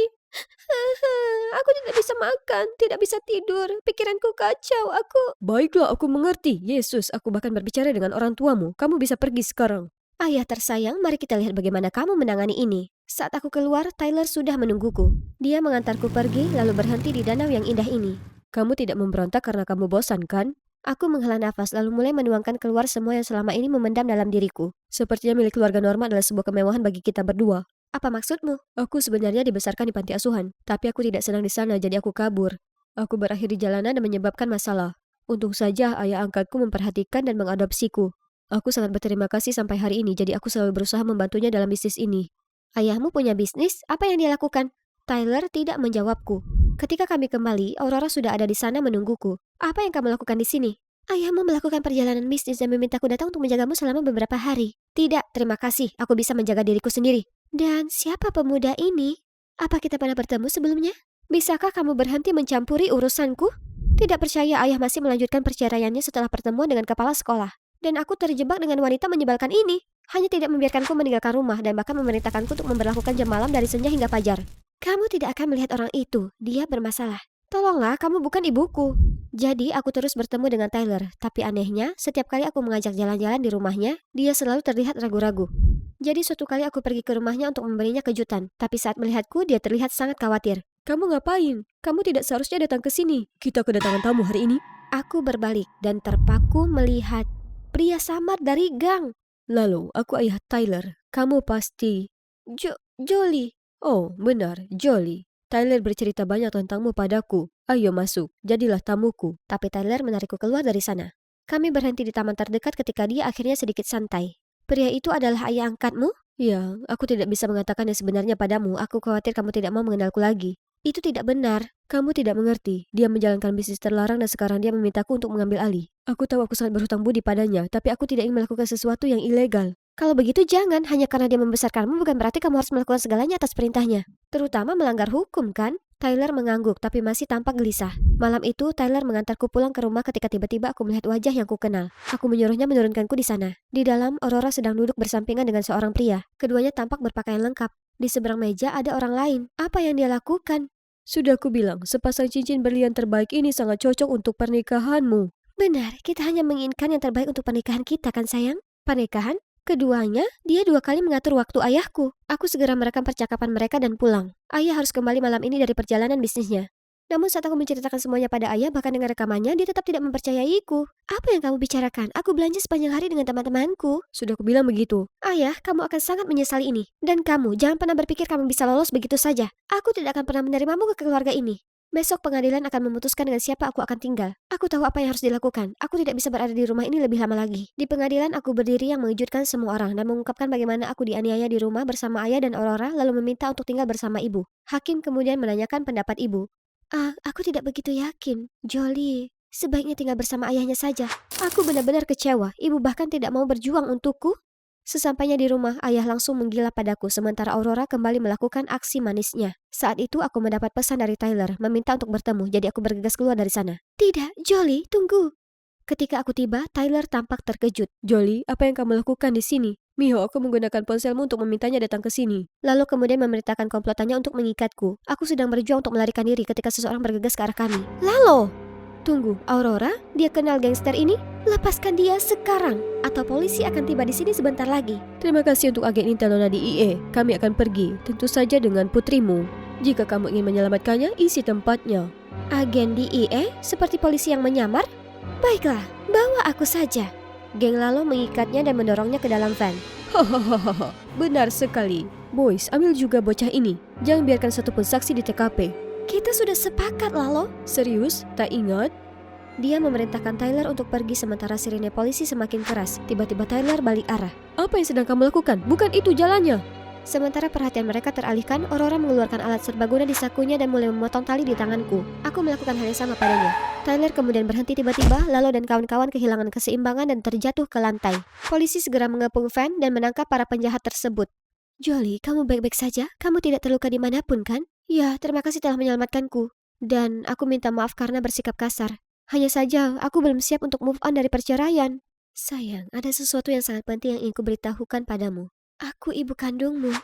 Apa katamu? Jin adalah ibu kandungku. Tidak, sayang. Dia temanku. Aku tahu ini semua membingungkan, tapi dengarkan saja. 16 tahun yang lalu, ayahmu dan aku melahirkanmu. Namun setelah melahirkan, aku harus pindah ke Meksiko untuk menangani kasus penyelundupan berlian berantai yang disebabkan oleh Lalo. Dan Jin menawarkan bantuannya. Aku pikir kamu pantas mendapatkan keluarga bahagia yang normal. Jadi aku menerima bantuannya dan memintanya untuk pindah ke rumah kami. Bertahun-tahun kemudian, karena mengira kasus ini akhirnya ditutup, aku kembali ke rumah dan bersiap untuk bertemu kembali denganmu dan ayahmu. Tapi tiba-tiba aku mendapat kabar bahwa organisasi Lalo masih beroperasi dan telah pindah ke Amerika. Aku tidak bisa mengambil risiko membahayakanmu. Jadi aku menyembunyikan kebenaran darimu. Tapi bagaimana dengan orang yang membicarakan pernikahan denganmu? Oh, itu Alejandro, rekanku. Kami hanya berpura-pura menjadi pasangan untuk penyelidikan. Aku tidak menyangka kamu telah melakukan begitu banyak hal untukku. Tentu saja, kamu adalah putriku. Terima kasih, Bu. Akhirnya semuanya menjadi jelas. Tapi saat kami sampai di rumah, ibu, maksudku Jin, tiba-tiba datang menyeretku pergi. Kamu adalah putriku, tidak ada yang bisa membawamu pergi dariku. Hanya karena kamu membesarkan Jolie bukan berarti kamu boleh melakukan apapun padanya. Jika kamu mencintainya, kamu hanya menginginkan yang terbaik untuknya. Jin kemudian menangis, mengungkapkan bahwa dia telah kehilangan kemampuan reproduksinya. Dia sangat bahagia karena aku harus menjaganya dan memperlakukanku seperti putrinya sendiri. Hei, jangan khawatir, kamu akan selamanya menjadi ibuku. Aku memberikan pelukan terbesar pada Jin. Saat itulah aku menyadari Tyler bahagia untukku tetapi juga sedih di saat yang sama. Tiba-tiba aku menyadari dia tidak punya keluarga lagi. Aku punya ide, kenapa kamu tidak mengadopsi Tyler ke rumahmu? Tyler dan Jin saling berpandangan dan senyum cerah muncul di wajah mereka. Semuanya akhirnya menjadi baik-baik saja. Aku sudah berusaha mengejar ibu dan menebus tahun-tahun yang hilang itu. Tapi aku juga tidak melupakan ibu keduaku. Tyler, atau haruskah aku bilang pacarku? Sekarang tinggal bersama Jin dan dia mengantarku mengunjunginya. Aku sangat bahagia akhirnya memiliki keluarga yang penuh kasih sayang dan pacar yang nakal. Hanya saja kali ini kami tidak... Ya, di sini aku menghadapi ketakutan terbesarku, matematika. Florence, fokus. Berapa 9 tambah 11? A 19 atau B 21? Angka-angka itu berputar di sekelilingku. Aku mulai panik. 9 tambah 11. 1, 2, 3, 4, 5 sama dengan 19? Tidak, 21? Dewa-dewa numerik yang hebat, kenapa ini begitu membingungkan? Kau sangat keterlaluan. Duduklah, aku akan tunjukkan lagi. Aku masih tidak mengerti kenapa aku harus melakukan ini. Ini tidak seperti aku pergi ke sekolah. Ya, aku berhenti sekolah belum lama ini untuk membantu ibu mencari uang. Jika kalian belum tahu, kami sangat miskin. Ngomong-ngomong, aku Florence, 15 tahun dan luar biasa. Ya, sepertinya. Aku tahu aku sangat bodoh, tapi untungnya kakak laki-lakiku Thomas tidak memiliki otak yang sama denganku. Orang itu makan ilmu pengetahuan untuk sarapannya. Dia bersekolah di SMA elit tentu saja dengan beasiswa. Dan selalu menjadi siswa terbaik selama 3 tahun berturut-turut. Dia jenius. Ibu selalu bilang dia satu-satunya tiket keluar dari kemiskinan. Itu sebabnya dia punya 3 pekerjaan sekaligus. Sementara aku jual besi tua ke tempat rongsokan untuk mendukung studinya. Kami bertiga telah kerja keras menciptakan kehidupan yang lebih baik bagi keluarga kami. Namun, suatu sore, tiba-tiba aku melihat poster Thomas yang menuduhnya mematahkan lengan teman sekelasnya. Omong kosong apa ini? Aku merobek semua poster itu, lalu pulang ke rumah dan melihat sekelompok gangster sedang merusak barang kami. Ibuku dan Thomas di pojokan memohon agar mereka berhenti. Hentikan, apa yang sedang kalian lakukan? Apa yang kulakukan, anak nakal? Aku menagih ganti rugi untuk korban kakakmu. Dia melawan orang yang salah, anak dari keluarga kaya raya. Kau salah orang. Thomas tidak akan menyakiti seekor lalat pun, kan Thomas? Aku menoleh kepadanya tapi dia hanya menunduk dengan rasa bersalah dan kalah. Berapa biayanya? $3.000. 3.000? Kamu bercanda kan? Apa aku kelihatan bercanda? Lepaskan dia. Hentikan saja, kalian semua. Lalu ibu bergegas ke dapur dan membawa kembali semua toples tabungan kami. Jumlahnya sekitar $1.000. Ambil saja dan tinggalkan kami sendiri. Sisanya ku bayar nanti. Preman itu melepaskanku dan mengambil toples. Kami kembali bulan depan mengambil sisanya. Ibu berlutut. Ia tampak begitu putus asa di antara barang-barang yang berantakan. Bu, Florence, aku sangat menyesal. Biar aku bantu, sekolah sudah menskorku selama sebulan penuh. Aku akan cari pekerjaan, aku akan membayar hutang. Tidak, anakku, gunakan waktumu untuk belajar. Setelah kembali ke sekolah, jadilah murid yang sempurna. Jadi tidak ada yang akan meremehkan kita lagi, oke? Tapi bagaimana hutangnya? Serahkan padaku. Aku akan kerja beberapa shift tambahan dan semua akan beres. Sekarang pergilah belajar. Terima kasih, Ibu. Aku tidak akan mengecewakanmu lagi. Lalu dia pergi. Saat itulah senyum ibu hilang. Aku tahu ibu hanya mengatakan itu agar Thomas bisa tenang. Kenyataannya tidak ada jumlah shift ekstra ibu yang bisa memberi kami $2.000 pada bulan depan. Aku pikir jika perhitungannya benar, semuanya tergantung padaku untuk menyelamatkannya. Ku coba cari pekerjaan, tapi entah kenapa semuanya hanya bertahan selama 1 shift. Misalnya di restoran ini, semua makanan dan minuman jatuh begitu saja dari nampanku. Atau saat aku bekerja di lokasi konstruksi, dan kakiku tersangkut di benda yang baru saja aku bangun. Aku pulang dengan perasaan lemas. Saat itu ada ketukan pintu. Itu Matthew, sahabat Thomas. Aku bisa rasakan pipiku memanas. Halo, bumi untuk Florence. Kau izinkan aku masuk atau kita akan berdiri di sini dengan canggung? Oh, tentu saja. Masuklah.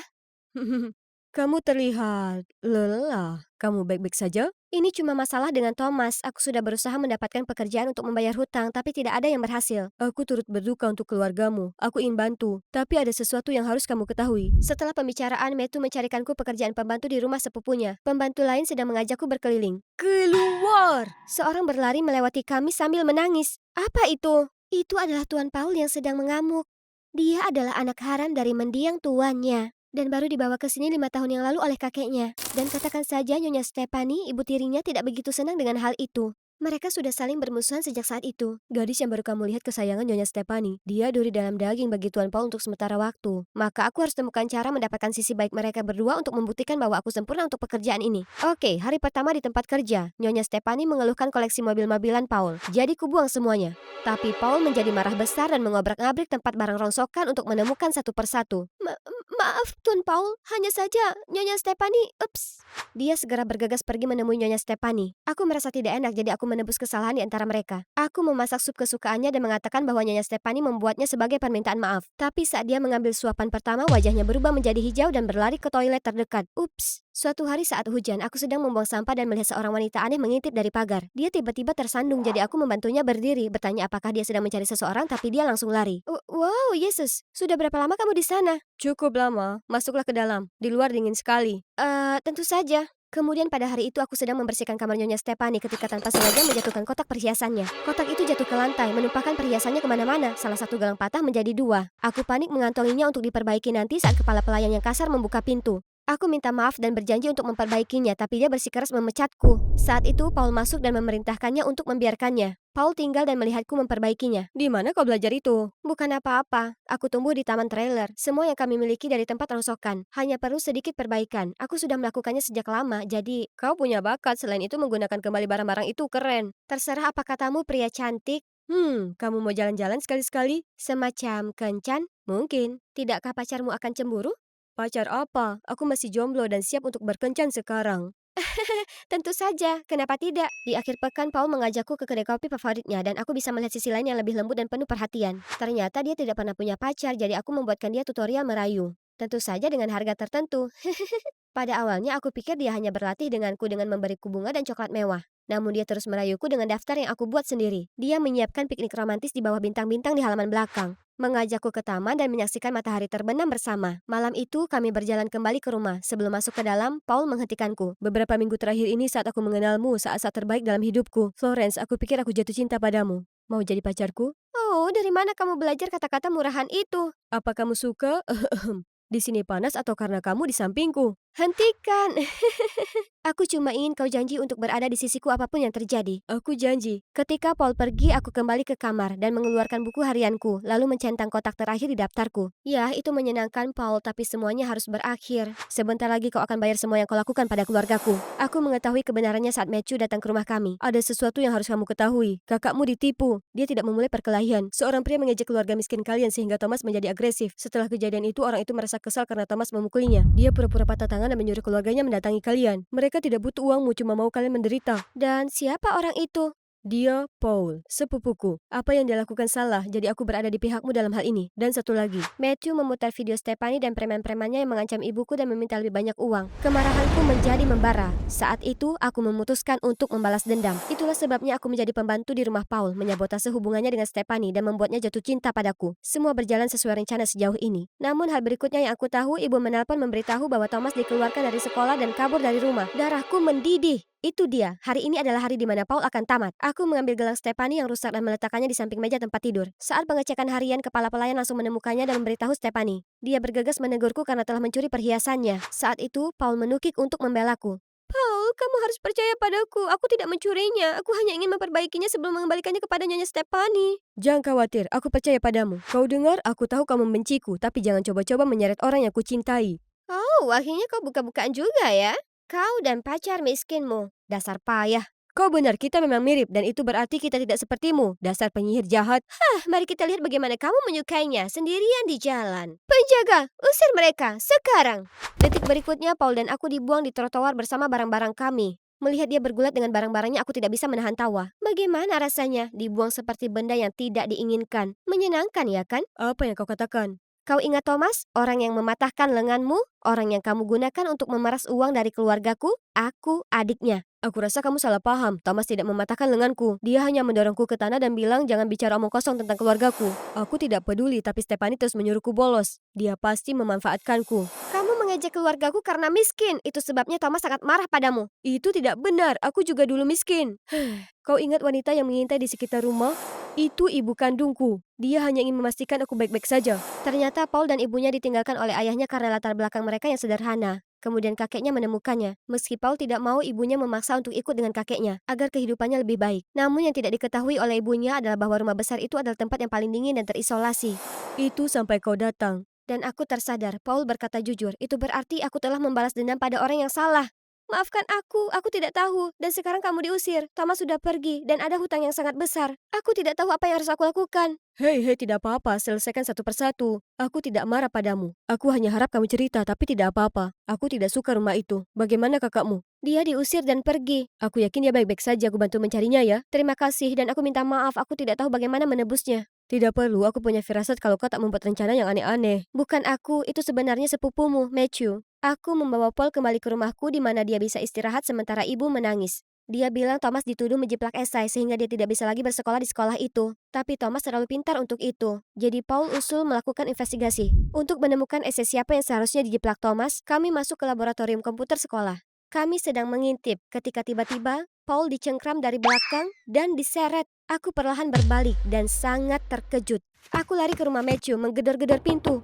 Matthew, Paul diculik. Dia pewaris keluarga Adam. Mereka membawanya untuk uang tebusan. Pewaris, apa maksudmu? Pengacara kakekmu datang menemui Paul dan aku mendengar pembicaraan mereka. Kakekmu sakit, jadi dia memberi kuasa ke pengacara untuk menyerahkan surat wasiat kepada ahli waris tunggalnya, Paul. Surat wasiat, kau tahu di mana itu? Jika kita menukarnya dengan nama orang lain, mereka akan membebaskan Paul dan mengincar orang itu. Ide bagus, aku rasa Paul meninggalkannya di kamar tidurnya. Mungkin masih ada di sana. Matthew dan aku bergegas ke rumah Paul. Matthew menyelinap masuk ke kamarnya sementara aku berjaga-jaga. Matthew menukar surat wasiatnya dengan surat wasiat palsu, mengeluarkan korek api dan membakarnya. Saat itu aku menyalakan lampu, membuatnya takut setengah mati. Matikan lampunya, Flores, nanti ketahuan. Maksudmu kamu akan tertangkap? Kemudian aku membuka pintu, memperlihatkan semua orang di keluarganya dan adikku, Thomas. Apa yang terjadi? Masuk ke perangkap sendiri, sepupu? Iya, kamu baru saja ketahuan. Ingat saat kita di laboratorium, aku sangat terkejut melihat adikku sedang menahan Paul. Shh, diamlah atau kita akan ketahuan. Thomas, kupikir kau sudah pergi. Ibu sangat khawatir. Maaf, tapi aku harus selesaikan masalah ini. Keadaan jadi tidak jelas sejak kejadian dengan pria itu. Dan sekarang ini, aku harus buktikan tidak bersalah. Jadi aku kesini dan menemukan ini. Lihatlah. Ternyata esai Thomas sama dengan milikmu, Matthew. Kau memanfaatkanku untuk membalas dendam pada Paul padahal dia tidak bersalah. Kau bilang pada Thomas bahwa Paul menjelek-jelekan keluarga kami dan mengadu domba di antara mereka. Kamu membuat hidup kami sengsara. Aku mempercayaimu. Tidak bisa dipercaya kau bertindak sejauh ini. Kau selalu ingin warisan kakek. Semuanya adalah kompetisi bagimu untuk membuktikan bahwa kamu pantas menjadi penerusnya. Semua usaha itu tetap gagal. Tahukah berapa banyak malam tanpa tidur untukku belajar atau menyusun rencana karena khawatir ayah dan ibu akan menyalahkanku karena tidak berusaha. Karena tidak bisa, lebih baik. Dan kau baru saja muncul dan semua orang melihatmu sebagai anak emas. Dan semua usahaku sia-sia. Kenapa kakek? Kenapa bukan aku? Kamu tidak diikutsertakan dalam wasiat karena keserakahan dan kelicikanmu. Sekarang aku tahu itu kesalahan orang tuamu dan akan ada hukumannya. Dan kamu, Matthew, kamu akan bergabung dengan tentara setelah lulus untuk melayani negara. Belajar disiplin dan jadi orang lebih baik. Pengawal, bawa mereka pergi. Saat Matthew keluar, dia berhenti sejenak saat melihat Thomas dan aku. Aku benar-benar minta maaf untuk semuanya. Lalu dia berjalan keluar pintu. Pada akhirnya, kakek memilih untuk memberikan bagiannya pada Paul. Akan tetapi, Paul menolak. Dia tidak pernah menginginkan uang itu. Yang dia inginkan hanyalah hidup nyaman bersama ibunya. Jadi malam itu dia mengemasi barang-barangnya dan siap untuk kembali ke rumah sejatinya. Melihat Paul, aku sadar menyimpan kebencian tidak akan menyelesaikan masalah. Itu hanya membuat banyak derita dan bahkan menyakiti orang lain yang tidak bersalah di sepanjang jalan. Yang terbaik adalah fokus pada dirimu sendiri. Lakukan yang kau bisa dan semuanya mengikuti. Setelah semua misteri terbongkar, kami bebas hutang dan Thomas bisa kembali sekolah dengan beasiswa penuh. Selain itu, untuk mengimbangi apa yang telah kami alami, kakek Paul memutuskan memulai sebuah dana amal dan keluargaku adalah orang pertama yang menerimanya. Mereka bahkan bantu ibu mendapatkan pekerjaan tetap. Sedangkan aku menemukan bakat membuat sesuatu dan mendapatkan tempat magang di sebuah studio tembikar. Rekan kerjaku telah menjadi keluarga besarku. Mereka selalu mengejekku setiap kali dia menjemputku. Ayo, kita akan pergi ke tempat yang sangat istimewa. Kemana? Kejutan, pegang erat-erat.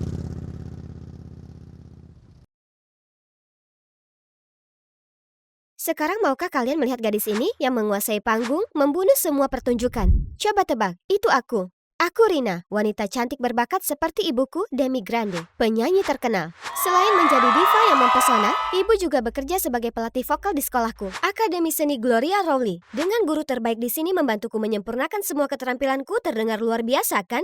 Aku unggul dalam segala hal, menjadi MC, menari, acting, menguasai piano. Tetapi tetap saja aku tahu bahwa semua ini tidak akan memuaskan ibuku. Karena ada satu masalah yang tidak terlalu merdu. Aku Tulinada.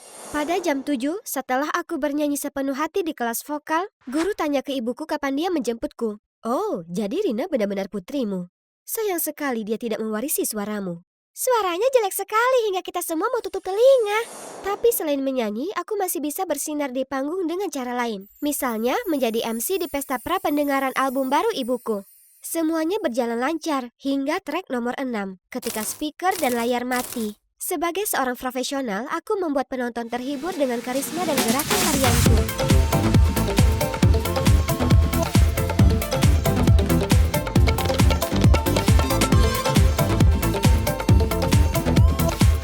Rina, nyanyikan juga sebuah lagu untuk kami. Tiba-tiba penonton lainnya mengangguk setuju. Aku ragu tapi kemudian memutuskan untuk melakukannya. Singkat saja, mungkin tidak buruk. 'Cause I'm in the stars tonight. So watch me bring the fire and set the night alight. Penonton mulai tertawa. Oh tidak, andai saja Harry Potter bisa meminjamkanku jubah tembus pandangnya sekarang. Tolong bantu aku.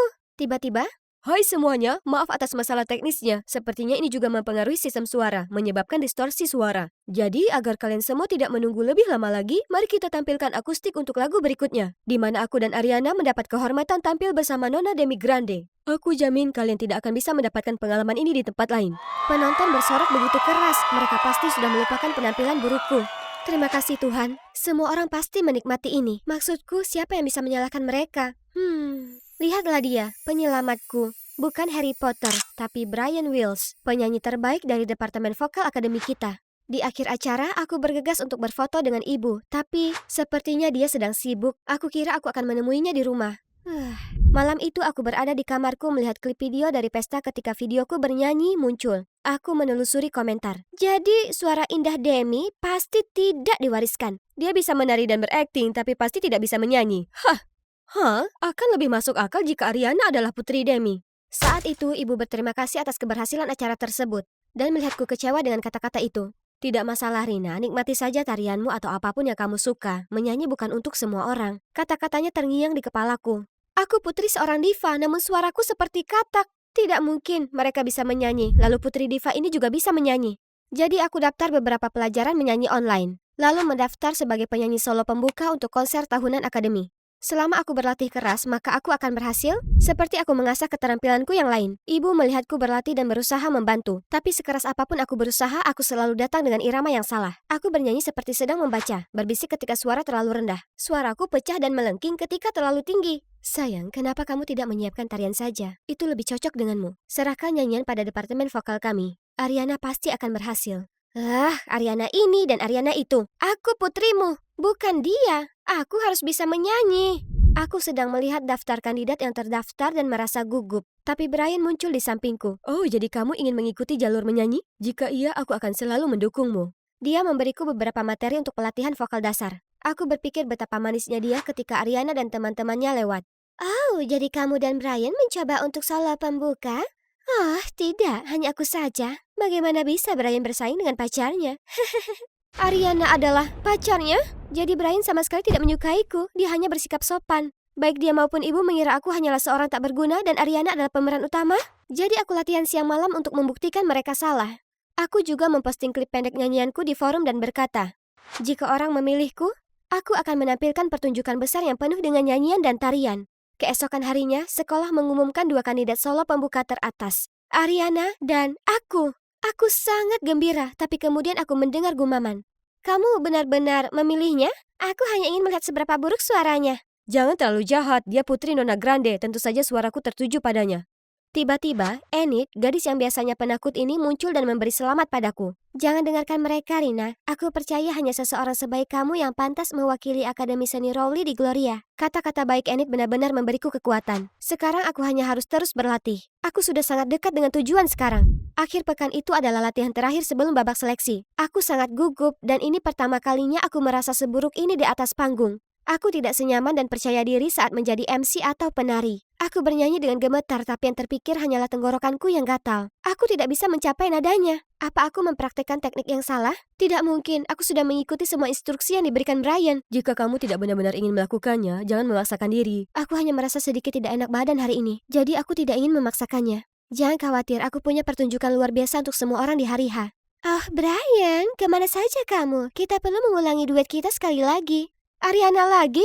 Dia pasti mencoba berkelahi denganku. Aku dengan murung melihat sekeliling auditorium dan melihat semua orang dari departemen berbeda sibuk mempersiapkan penampilan luar biasa mereka. Mereka semua berlatih dengan penuh semangat, sementara aku bahkan tidak tahu lagi apa yang aku lakukan. Bagaimana aku bisa menyelamatkan pertunjukan ini? Aku sedang dalam keadaan terpuruk ketika Enid muncul di sampingku. Hey, mau bikin tim? Aku punya vokal dan kamu punya penampilan panggung yang terhebat. Melihat wajahku yang kebingungan, dia melanjutkan. Aku selalu mengagumimu dan sungguh menyedihkan melihatmu seperti ini. Kita hanya ingin acara akademi kita sukses ya kan? Aku sudah berusaha keras. Semua orang, terutama ibuku, sangat menantikan penampilanku. Aku tidak bisa gagal. Jadi aku setuju untuk membiarkan Enid membantuku melakukan lip sync untuk audisi sekali saja. Lagi pula aku akan pulih tepat waktu untuk konser sebenarnya. Audisi dimulai dengan baik. Enid bernyanyi di belakang panggung dan ternyata suaranya setingkat Taylor Swift. Bahkan lebih dalam perasaannya daripada suara Ariana. Melihat wajah penonton yang terkejut, aku dengan percaya diri memberikan penampilan terbaikku. Tapi aku tiba-tiba menyadari tatapan bingung penonton dan menyadari sesuatu. Enid berhenti bernyanyi. Karena panik, aku menyalakan mikrofon untuk bernyanyi, tetapi suaraku terdengar bergetar. Kedengarannya buruk, tapi aku berhasil menyelesaikan lagunya dan bergegas ke belakang panggung. Segera setelah aku melangkah ke belakang panggung, aku melihat ibuku dan beberapa siswa lainnya termasuk Brian dan Ariana berkumpul di sekitar Enid yang menangis. Bilang mikrofonnya rusak dan dia tidak bermaksud mengecewakanku. Enid, apa yang kamu lakukan di sini? Aku tidak bisa, Ari. Maafkan aku. Aku tidak bisa. Meskipun kamu saudaraku, aku tidak bisa. Apa yang kamu bicarakan? Tunggu, kalian berdua bersaudara? Oh, begitu. Jadi Ariana bekerja sama dengan Enid untuk menyabotaseku. Aku tahu aku bukan orang favorit Ariana, tapi ini rendah, bahkan untuk dia. Sekarang aku menjadi bahan tertawaan semua orang.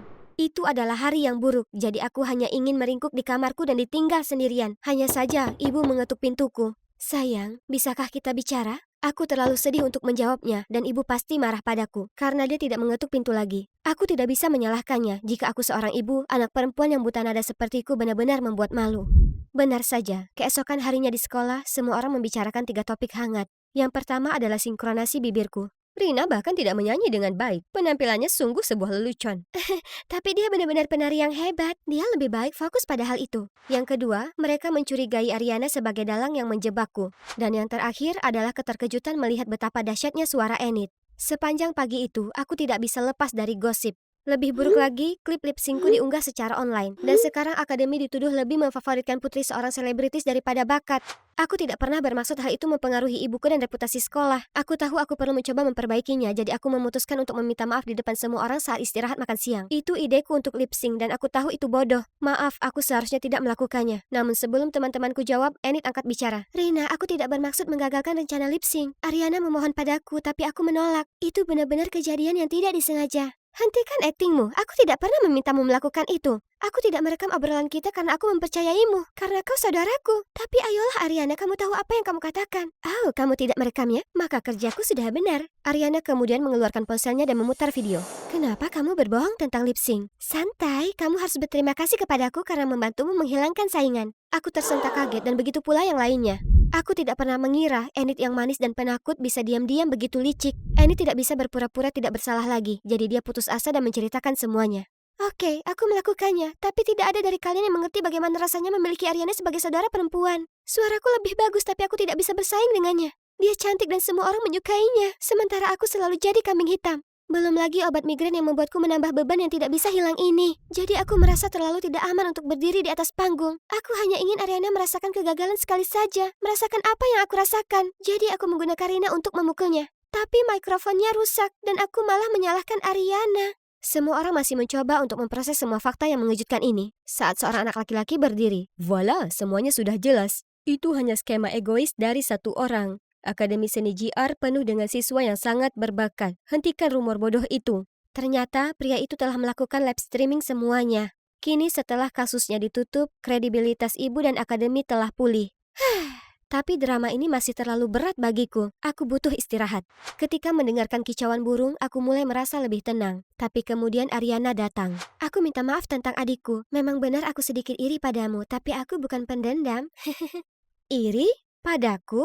Tapi kamu cantik, punya suara superstar dan semua orang di sekolah menyukaimu. Bagaimana denganmu? Kamu cantik, multitalenta, bisa menjadi MC, berakting dan menari. Aku hanya bisa nyanyi. Oke, jadi ternyata Ariana tidak sejahat seperti yang kukira. Dia sebenarnya baik. Mungkin seharusnya aku tidak terlalu cepat menghakiminya. Tiba-tiba, Brian menghampiri kami dengan ekspresi khawatir di wajahnya. Tenanglah harimau, aku tidak menyakiti gadismu. Dia milikmu sekarang. Pacarmu? Kenapa di sini dan tidak di rumah? Aku belum siap menghadapi ibu, dia pasti benci memiliki anak perempuan yang buta nada. Rina, kamu salah karena lip sync, tapi bukan salahmu kalau kamu tidak bisa menyanyi. Bernyanyi bukanlah sesuatu yang wajib bagi semua manusia, ya kan? Tapi, apa kamu tahu betapa bangganya Nona Grande kepadamu? Dia selalu menceritakan kepada kami tentang pencapaianmu dan memutarkan video penampilanmu. Kata-kata bijak Brian membuatku merasa jauh lebih baik. Dia benar, aku harusnya tidak lip sync. Aku seharusnya menerima hal-hal yang sebenarnya aku kuasai dan menjadi diriku sendiri. Setelah bicara dengan Brian, aku merasa siap pulang dan menghadap ibu. Semua orang mengharapkan aku bernyanyi sebaik dirimu. Dan sejujurnya aku berpikir jika aku terus berlatih, aku akan mampu. Tapi kenyataannya aku bukan seorang penyanyi dan aku tidak akan pernah menjadi penyanyi. Aku tahu kamu marah, tapi aku tidak bisa jadi Ariana. Maafkan aku. Sayang, aku tidak ingin kamu menjadi orang lain selain dirimu sendiri. Aku sangat bangga padamu, dan aku minta maaf jika tindakanku terlihat berbeda di matamu. Aku sama sekali tidak marah padamu. Aku sebenarnya hanya ingin memelukmu tadi malam, tapi tidak ada jawaban, jadi aku pikir kamu mungkin perlu waktu sendiri. Jadi, kamu tidak kesal karena aku bukan penyanyi? Tentu saja tidak. Aku hanya ingin kamu bahagia dan mengejar apapun yang kamu sukai. Aku senang ibu dan aku membereskan semuanya, tapi aku tidak bisa berhenti memikirkan Enid dan alasan dia melakukan hal itu. Jadi aku mengiriminya pesan. Lip sync keputusan buruk, tapi aku sadar tidak ada orang yang pandai dalam segala hal. Kita semua punya kelebihan. Kelebihanku bukan menyanyi, itu kelebihanmu. Suaramu benar-benar indah, jangan biarkan apapun menghentikanmu melakukan apa yang kamu suka. Aku senang kita baik-baik saja. Benar sekali. Jadi bidadari penyanyi tidak membutuhkan sosok yang kaku. Terima kasih, dan aku minta maaf. Aku lega semuanya sudah beres, dan Enid mempelajari kesalahannya dan sekarang menyadari betapa menakjubkannya dia. Aku dengan cemas menunggu di belakang panggung untuk penampilanku. Untungnya aku punya Brian untuk mendukungku. Meskipun dia terlalu banyak rewel.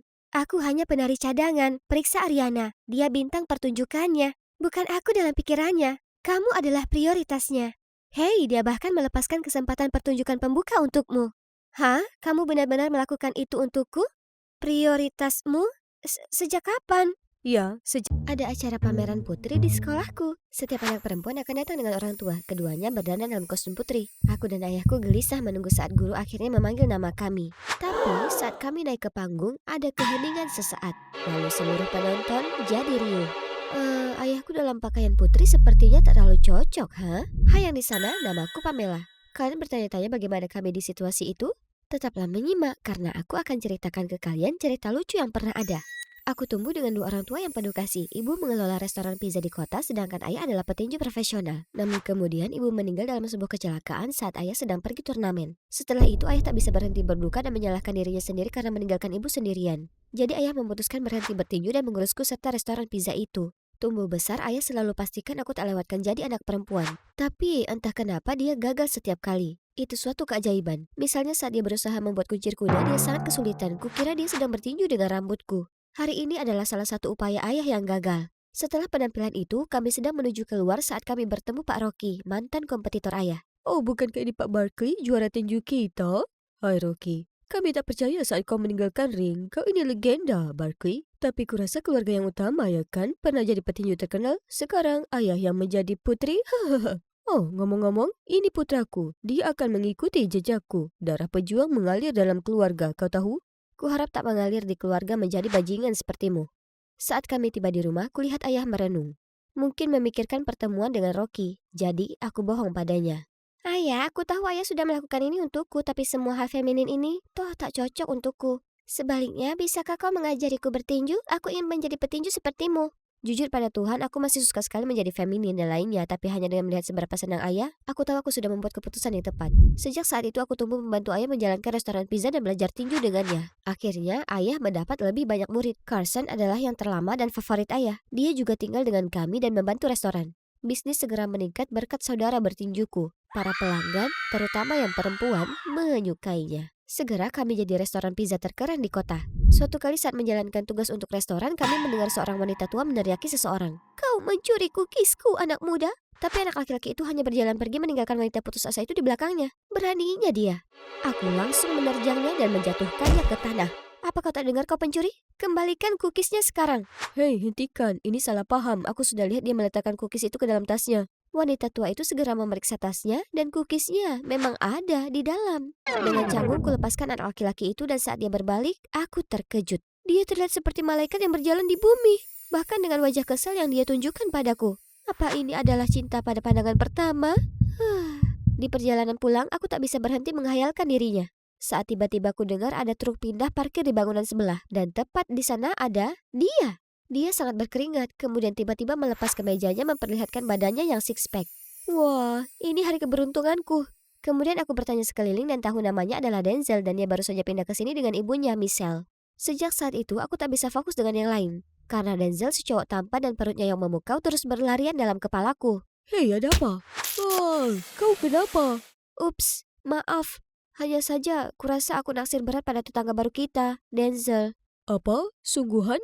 Ya, tapi aku tak tahu harus berbuat apa. Ada masukan?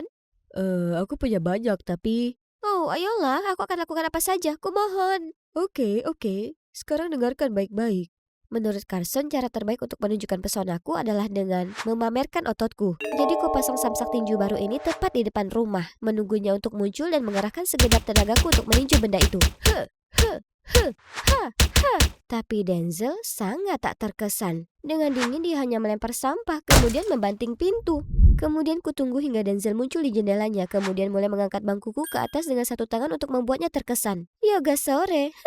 Dia melihatku seolah aku ini badut sirkus dan menutup gorden. Ais, Dengan kecewa keesokan harinya aku pergi bicara dengan Carson. Tak ada satupun yang aku coba berhasil, dia tak peduli. Kau yakin itu berhasil tiap kali aku berusaha mendapatkan cewek? Tapi aku ini cewek. Kau ini main-main denganku ya? Kena kau.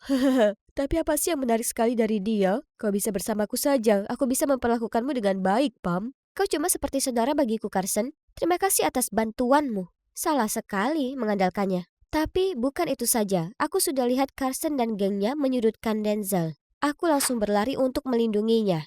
Tenang, kita tak lakukan apapun. Hanya saja Denzel ingin tas ini untuk ibunya, tapi aku ingin ini untukmu. Bagaimana kalau bertarung untuk menyelesaikan ini? Siapapun yang menang mendapatkannya. Adil, ya kan? Aku sudah mendapatkannya, jadi aku tak punya alasan berkelahi. Tapi jika kau memaksa, kau bisa ambil itu. Berhenti berpura-pura jadi sok baik. Bilang saja kau takut, pengecut. Aku tak suka berkelahi. Lalu dengan tenang dia berjalan pergi. Aku menyusulnya di tikungan. Hei, jangan khawatir, aku melindungimu. Carson tak akan bisa menyentuhmu. Tak perlu. Kau pikir aku tak bisa melindungimu? Aku juga petinju sepertimu, kau tahu? Kau tahu apa yang paling kubenci di dunia ini? Petinju. Dan by the way, bisa kau pindahkan samsakmu ke tempat lain? Itu membuatku frustasi tiap kali melihatnya. Jadi semua upayaku untuk memikatnya sia-sia? Lagi pula, apa yang dia benci dari tinju? Beberapa hari kemudian aku sampai di rumah dari sekolah dan melihat yang sepertinya adalah pertengkaran sengit antara ayah dan ibu Denzel, Michelle. Aku datang untuk bertanya apa yang terjadi dan ternyata Michelle baru saja membuka restoran pizza baru dekat dengan milik keluargaku. Sekarang secara resmi dia menyaingi kami. Aku kehilangan pekerjaan di kota dan membuat pizza adalah satu-satunya pekerjaan yang pernah aku lakukan. Tapi kenapa di kota ini? Kenapa sangat dekat dengan restoran kami? Kami sebenarnya mewarisi tanah dari nenek Denzel. Dan aku tak sanggup pindah ke tempat lain lagi. Tapi percayalah padaku, aku tak bermaksud untuk bersaing dengan ayahmu. Begitu. Kenapa kau tak mampir makan cookies? Denzel bilang kau ada di kelas yang sama dengannya ya kan? Denzel menyebutku? Rasanya jelas canggung bersama Michelle. Tapi kalau aku bisa dekat lagi dengan Denzel, kenapa tidak? Setelah berada di dalam, aku langsung terkesan dengan rumah yang diurus oleh tangan seorang wanita. Tempatnya kecil tapi terasa sangat nyaman. Semua sangat teratur. Dan lihat semua hak tinggi ini. Wah, Pamela, kuperhatikan rambutnya cantik sekali. Boleh kutata? Sungguh? Silakan saja. Ayah biasanya menyuruhku memakai kerpus sepanjang waktu karena ia selalu mengacaukan rambutku. Rasanya menyenangkan menjadi anak perempuan lagi. Aku pulang ke rumah menganggap Michelle cukup baik dan mengingatkanku akan ibu. Jadi ku jelaskan ke ayah mencoba membuatnya tenang. Tapi sekali Carson berbisik sesuatu padanya, dia langsung memutuskan untuk menyatakan perang dengan Michelle. Ironisnya, restoran pizza Michelle segera menarik semua pengunjung karena Denzel dengan pakaian pelayan sungguh keren. Carson dan ayah sangat marah dan mereka memutuskan untuk mengerjai mereka, mulai dengan tanda restoran. Kemudian mereka menyebarkan rumor secara online bahwa Michelle tidak mencuci tangan setelah pergi ke kamar mandi dan langsung mengulin adonan.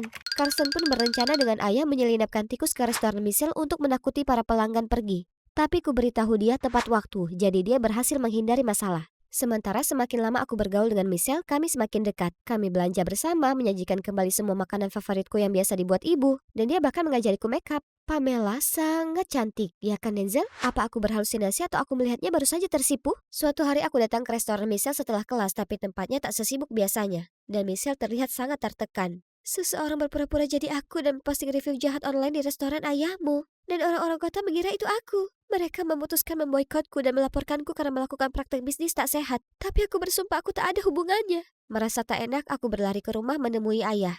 Tapi saat aku tiba, kulihat sekelebat sosok berpakaian hitam lari kabur dari Carson dan ayah. Kau pencuri, berhenti di sana. Tiba-tiba Denzel muncul di tempat pencuri itu menuju. Dia langsung menyandera Denzel. Jatuhkan dia. Tapi Denzel hanya berdiri di sana terpaku. Tepat di saat itu ada motor segera menghampiri. Pencuri itu segera mendorong Denzel menjauh, lompat ke sepeda motor kemudian kabur. Aku segera memeriksa Denzel tapi sepertinya dia terganggu lalu pergi. Kita bisa saja menangkap pencuri itu, dasar pengecut. Denzel terdiam mendengar kata-kata itu, kemudian membiarkannya dan berjalan pergi. Kemudian aku lega mengetahui kalau pencuri itu tak mencuri apapun dari rumah kami. Tapi Carson mulai bicara buruk soal Denzel lagi. Pak Barkley, kurasa Denzel dalang di balik pencuri itu. Mungkin itulah kenapa dia membiarkannya pergi. Hentikan! Kenapa kau harus menjadi begitu curiga dan membenci? Oh ya? Bagaimana denganmu? Bersenang-senang mengadukan rencana kita ke Michelle? Apa? Kau beritahukan mereka rencana kita? Kulakukan? Memangnya kenapa? Sejak kapan ayah jadi sangat picik ya? Dan semua keributan ulasan palsu itu? Ayah yang pura-pura jadi Michelle dan memberi ulasan jelek restoran kita supaya dia diboikot, ya kan? Ayah tak berkata apapun saat Carson angkat bicara. Kau punya bukti? Sudah kukira, sementara kau bergaul dengan para pecundang itu, aku dan Pak Barkley mengorek informasi. Dan menemukan kalau Denzel adalah putra Rocky, musuh bebuyutannya. Tak menyangka putra dari petinju bisa jadi pengecut. Berhenti memanggilnya pengecut. Itu sudah cukup. Pamela, kau hanya punya satu pilihan. Berhenti bergaul dengan Michelle dan anak pengecut itu. Aku tak akan pernah menerima laki-laki seperti itu. Terlalu frustrasi, aku hanya bergegas keluar dari sana dan langsung menuju tempat Michelle. Aku lalu curhat semua padanya. Dan dia mengajakku menginap hingga ayah mereda. Memikirkan apa yang dikatakan Carson sebelumnya, aku bertanya. Jadi, apakah ayah Denzel Pak Rocky, si petinju? Ya, dia. Tapi kami cerai sudah lama sekali. Sejak itu Denzel tinggal bersamaku. Tiba-tiba terasa canggung dan berat. Denzel hanya berdiri lalu pergi. Hanya saja Denzel tak suka membicarakan ayahnya. Oh ya, aku akan beristirahat. Anggap saja seperti rumah sendiri, oke? Aku kemudian menyusul Denzel saat dia tiba-tiba bicara. Kau tahu kenapa aku tak balas melawan? Hari itu dengan Carson di mall atau bahkan hari ini, kau mungkin juga pikir aku ini pecundang. Tidak, bukan itu yang kupikirkan tentangmu. Saat aku masih kecil, aku dulu mengaguminya dan bahkan memimpikan menjadi petinju sama sepertinya. Tapi kemudian laki-laki yang sama itu, di luar ring tinju, menjadi monster bagi ibuku. Aku mengaguminya, tapi dia membuat hidup kami sengsara. Jadi aku janji pada diriku sendiri tak akan pernah gunakan kekerasan dan berhenti bertinju. Jadi itulah kenapa dia mengira olahraga itu sendiri membuat orang menjadi kasar? Herannya, setelah obrolan di atap itu, Denzel sepertinya tak begitu berjarak dan bahkan menungguku setelah kelas. Rasanya masih agak canggung, tapi hanya berada sedekat ini dengannya sudah cukup untuk membuat hatiku mengikuti Formula One. Tapi Carson tak akan berhenti menjadi orang ketiga yang mengganggu. Legend, oh legend, the third real legend, always in the way. Dia mengikuti kami kemanapun dan orang-orang mulai menjuluki kami The Three Musketeers. Sementara prank dari ayah dan Carson mulai semakin serius. Truk-truk suplai Michelle terus dirusak dan kehilangan semua bahan makanannya di perjalanan. Michelle putus asa sementara Denzel menjadi sangat marah dan menyarankan agar dia mengambil bahan-bahannya sendiri. Aku sudah muak. Jadi sore itu saat ayah masih sibuk di restoran, aku mendatangi Carson. Itu kamu selama ini ya kan? Ayah tak akan bisa melakukan semua itu sendiri. Berkat kamu, Denzel harus bawa suplainya sendiri malam ini. Selalu Denzel. Bisa tidak percakapan kita lebih sedikit tentang pengecut itu dan lebih banyak tentang kau dan aku? Lalu mungkin aku bisa yakinkan Pak Barkley untuk berhenti. Di mimpi terliarmu. Bahkan kalau kau satu-satunya pria tersisa di bumi, aku lebih baik punah daripada kencan denganmu. Nah, itu seharusnya mengetuk akal sehatnya. Tapi kemudian di hari itu aku mendapat pesan dari Carson. Kalau kau ingin tahu siapa yang bertanggung jawab atas sabotasi itu, ikut ke pembuangan sampah. Oh, ngomong-ngomong, Denzel juga akan lewat kan? Mengantar bahan-bahannya dan lainnya. Apa yang dia rencanakan? Aku kirim pesan ke ayah untuk datang karena ini bisa menunjukkan padanya wajah asli Carson. Kemudian aku lari ke tempat pembuangan. Aku tiba melihat Carson berdiri di sana sendirian. Kau benar, itu aku selama ini yang memasukkan ulasan Michelle dan menyabotase truk suplainya. Aku sangat berusaha keras untuk mendapatkanmu, tapi kau hanya tertarik pada Denzel bodoh itu. Tapi sebentar lagi kau akan lihat kau pilih cowok yang salah. Apa yang kau lakukan? Dia mengikatku ke mobil meski aku sudah berusaha untuk membebaskan diri. Kemudian dia memasang sesuatu seperti jebakan. Sesaat kemudian kulihat Denzel membawa barang-barang di atas skuter hendak lewat. Tidak, Denzel, jangan! Dia berkendara lurus menuju jebakan, kehilangan kendali lalu terjatuh. Oh, buhu, apa itu sakit? Sayang sekali aku dan kau harus berkelahi di sini sekarang. Siapa yang menang dapat Pamela. Aku sudah bilang padamu aku tak berkelahi. Lihat Pamela, dia tidak tertarik. Kau begini untuk membuktikan satu hal? Kau tahu tidak? Tantangan diterima. Oh tidak. Dia langsung terjatuh dan sepertinya kakinya terluka. Carson langsung mengalahkan Denzel dengan mudah. Aku menjerit saat seseorang muncul di sebelahku. Ayah. Shh, kita lihat saja, jiwa petinju sejati tak akan mudah mundur. Kemudian kulihat Denzel perlahan bangkit dan tiba-tiba memberikan Carson pukulan KO. Astaga naga, dari mana asalnya kekuatan yang muncul tiba-tiba itu? Aku langsung bergegas memeriksa Denzel, sementara ayah ke Carson. Aku mempercayaimu, tapi kau berani melakukan semua perbuatan kotor di belakangku. Kau tak pantas menjadi petinju sejati. Pergi dari hadapanku selamanya. Sekarang. Siapa yang pengecut sekarang, ha? Kau bilang kau tak akan pernah berkelahi. Ayahku membuatku mengira kalau bertinju itu tindak kekerasan dan kekerasan adalah buruk. Tapi bukan, yang buruk itu menyalahgunakan kekerasan. Tak apa berkelahi untuk perjuangkan keadilan dalam hal ini, berkelahi untuk orang yang kusayangi. Maaf Denzel, aku salah terlalu cepat menilaimu. Kau sama sekali bukan pecundang. Itu benar, keberanian seorang pria tak hanya berasal dari otot atau keperkasaannya, tapi juga harus datang dari jiwanya. Hah? Apa aku salah? Wah, aku tak pernah mengira kau bisa sedewasa ini. Ayahku lalu pergi dan minta maaf ke Michelle karena mencederai bisnisnya, dan menyarankan mereka bersatu bersama dan membuka restoran pizza yang baru. Untungnya, Michelle tak masalah dan setuju.